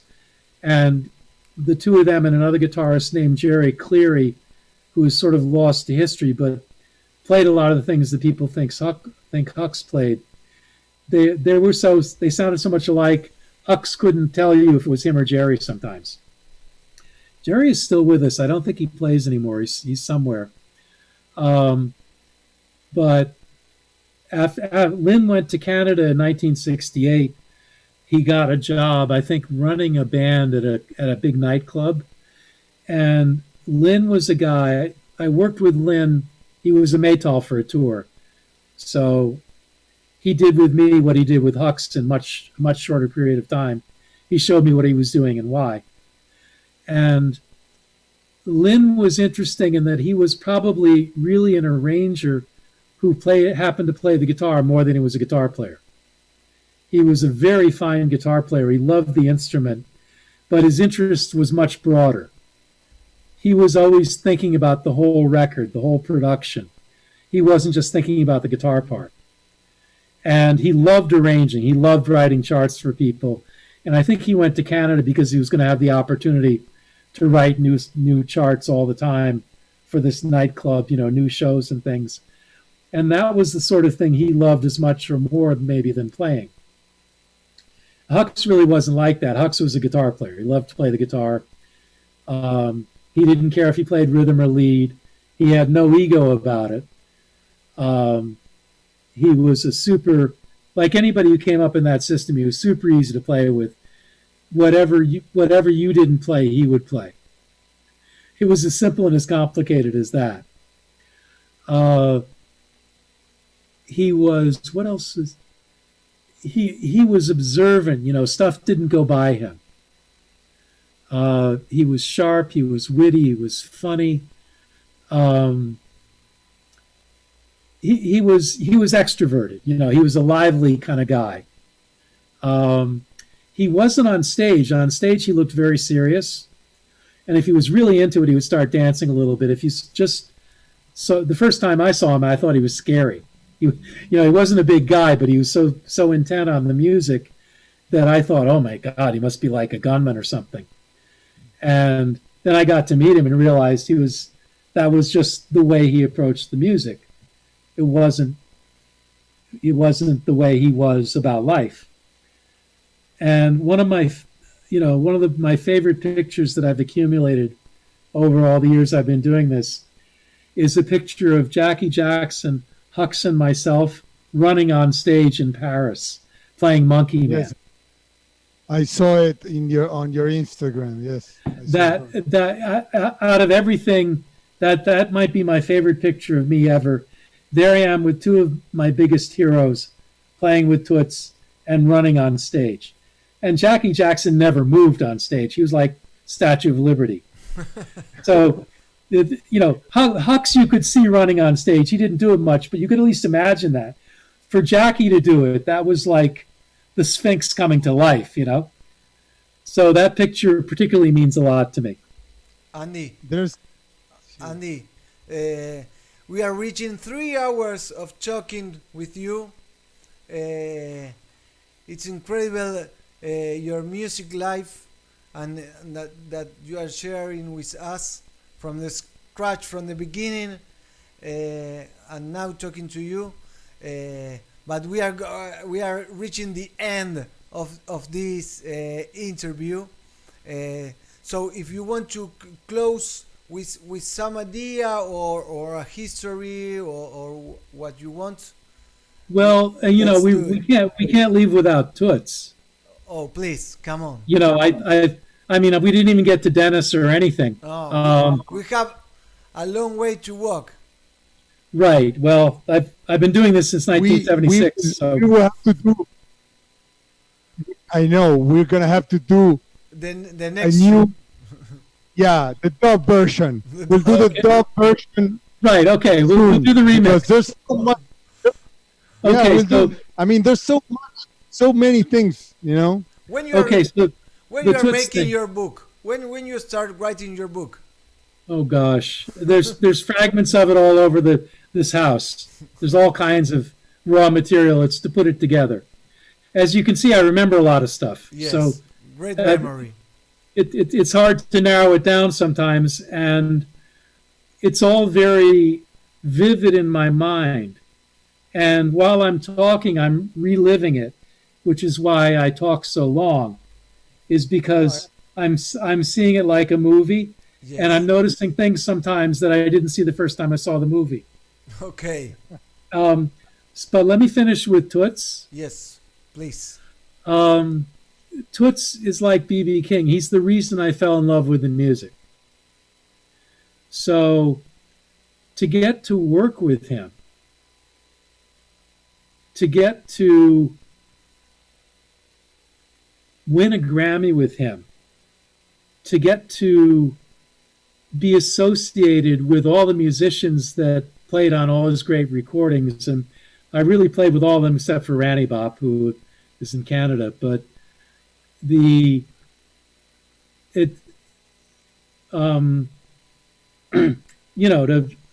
through Toots I met, it wasn't just that he was great, it was that I met so many people like Teenie Hodges that I always wanted to meet, or Lynn Tate, and had no idea how to find them. And through Toots, they came to me. And I'm not exactly a religious person, but I do know there are plenty of things in this life that are beyond our knowing.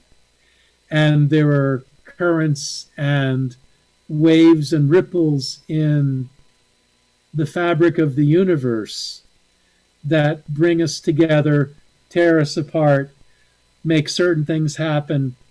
And for me to come from where I came from and work with somebody that on paper couldn't be more different from me in terms of background and, country, world outlook and so on and so forth.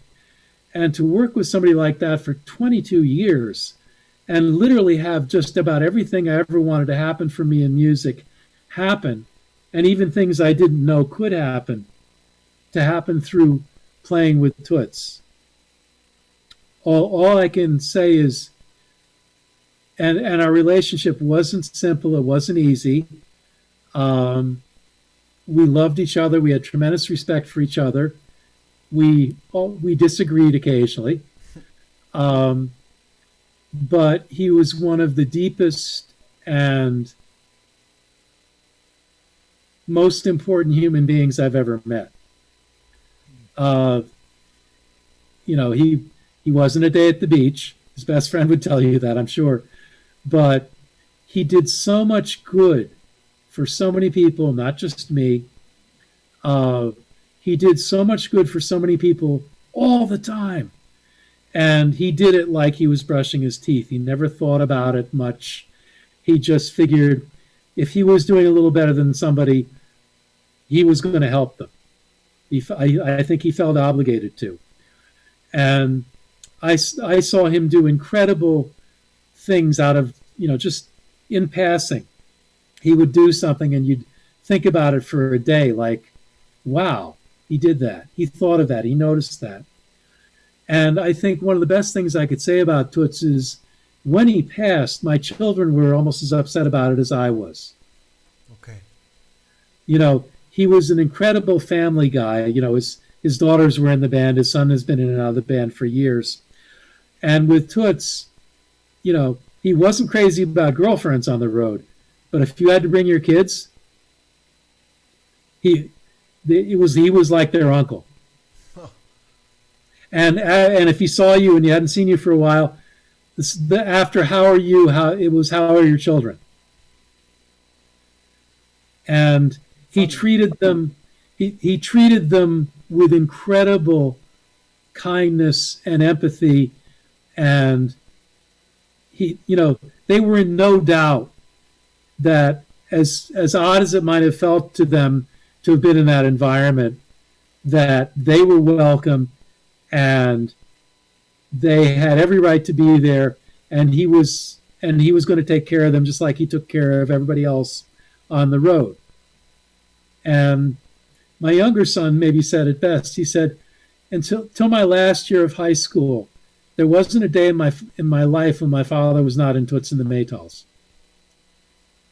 I had never thought about that, but that was what he thought when Toots passed. This guy was so much a part of my life, it was like he was in my family. Okay. So that's how my children felt about him. So for me to even begin to say how I feel about him, it was, I don't want to say it was the biggest blessing in a life that is, which I've had more blessings than any one human being has a right to have. But boy, is it up there. You know, that the fact that I knew him and worked with him, and most of all, got to listen to him sing every night. Oh my God. You were lucky. I would be playing and I'd be crying. I would be crying, and like the song we played like 50 times in a row, the 51st time he would sing it and I would cry. You know, there's only, you know, it's like Aretha or James Brown or Otis Redding or any of those people. You only get one. You better enjoy them while they're here. You better honor them while they're here. You should tell everybody you know about them because they'll love them. And I got to work with the guy. So I'm good. And you are working with Monty Alexander. Oh Lord, well I mean, when you think it there can't is get so much. when you think it can't get better. Because remember, my father's thing was jazz. So I mean, wait, hold on, Andy. Pull up. Marcos, what do you say if we, I mean, I don't want to be the one, but we should invite Andy to participate in our celebration. Andy, Marcos, tell Andy what we're doing. Maybe he's next Wednesdays We are arriving 900 programs, live programs, and 15 years and 16, how do you say, temporadas? Seasons of PelaGatos, and we are Our show. organizing a online festival in the 30th of November, Monday 30th of November, and we are inviting a lot of artists to participate. For example, Clinton Frearon is participating, Manu Digital from France, and a lot of artists from Argentina. So we are extending the invitation to you. Yes. That sounds like a good idea. I'll give you. We'll give you more details. Yeah, let me know, but it's not like I have all that much work these days. No one. That's another whole topic, but for anybody who's worried, I'm okay. But it's not. I have plenty of room on my schedule. We'll leave it at that. Okay, Andy. Thank you very much. It was a pleasure talking to you. I hope I didn't put anybody to sleep out there. I don't think so. It was like you say, it was like a movie. So we love it. Yeah, I mean, and there is so much things more to know for you to share, and we'll keep in touch. And I'll be writing to you tomorrow with details. Okay. It'll be a pleasure for us to have you on our celebration at the end of the month. Yes. So really, thank you for your time, for your humbleness, for sharing so many details, and really, can you remind them that I have a record out? Oh, yes, please. I just remembered I'm supposed to be promoting myself. Yes, we've been sharing your music and talking to the people that you have your first album. It's a tribute to The Harder They Come. The movie that got me into all this trouble in the first place. So when I decided to make a record, I was looking for an idea, and I said, I should redo the album as a guitar album. Perfect. And how I figured that out, how I got to that point is another very long story, but essentially it's a tribute to Toots, of course, and two of his songs are on it, and Jimmy Cliff, of course. We didn't talk about him, but but really the musicians that played on The Harder They Come are many of the musicians that I played with in Jamaica, whether with Toots or in other contexts. So it's really a tribute not just to the artists who recorded the songs, but the musicians who played on them, who were maybe even a bigger influence on me than the singers. And also that it was such an iconic movie that introduced Americans to reggae, including me. And it was kind of like a way to, and it was also a way to say, look, you got me into this, and this is what I learned along the way. So it's kind of like turning in your exam at the end of school year. Like, you got me into it. I went down, I figured it out. This is how I use what everybody I worked with taught me. And the thing with me is all these people were my teachers. Yes. All of them. Well, Junjo, everybody I've mentioned today, Toots, Lynn Tate, Hux, Winston Wright, Gladdy, a lot of them aren't here anymore. These guys are my teachers. They were really incredibly important musicians in the history of music on planet Earth, because reggae is really one of the most important musical forms of the second half of the 20th century. And these guys made it up out of, like the birds going for the different things to make their nests. That's what these guys did. And they made these beautiful nests, and I live in one now. And all of us who love the music, they built these nests, and we can fly into these nests when the world becomes too much for us and get a little rest and catch our breath and go on and try to fly again. That's what these great men and some women created. And anytime I get a chance to talk about them, I'm happy and honored to do it, because what they did, what they gave me, is so important to who I am, and also what they gave the world. And many of them did not get the money or credit they deserved, which is part of the deal. But it's part of the things we were talking about before, the universe going certain ways. But what they did, everybody should remember. So they did this important work, and we're all still benefiting from it. We can go on YouTube right now and lose ourselves in this stuff. Can you recommend, when we close this conversation now, what's the song we should all listen to? Oh boy, Reggae has so many. From your album. Oh, from my album. Of course, the longest one, Many Rivers to Cross. I love that song. Yes. I love that.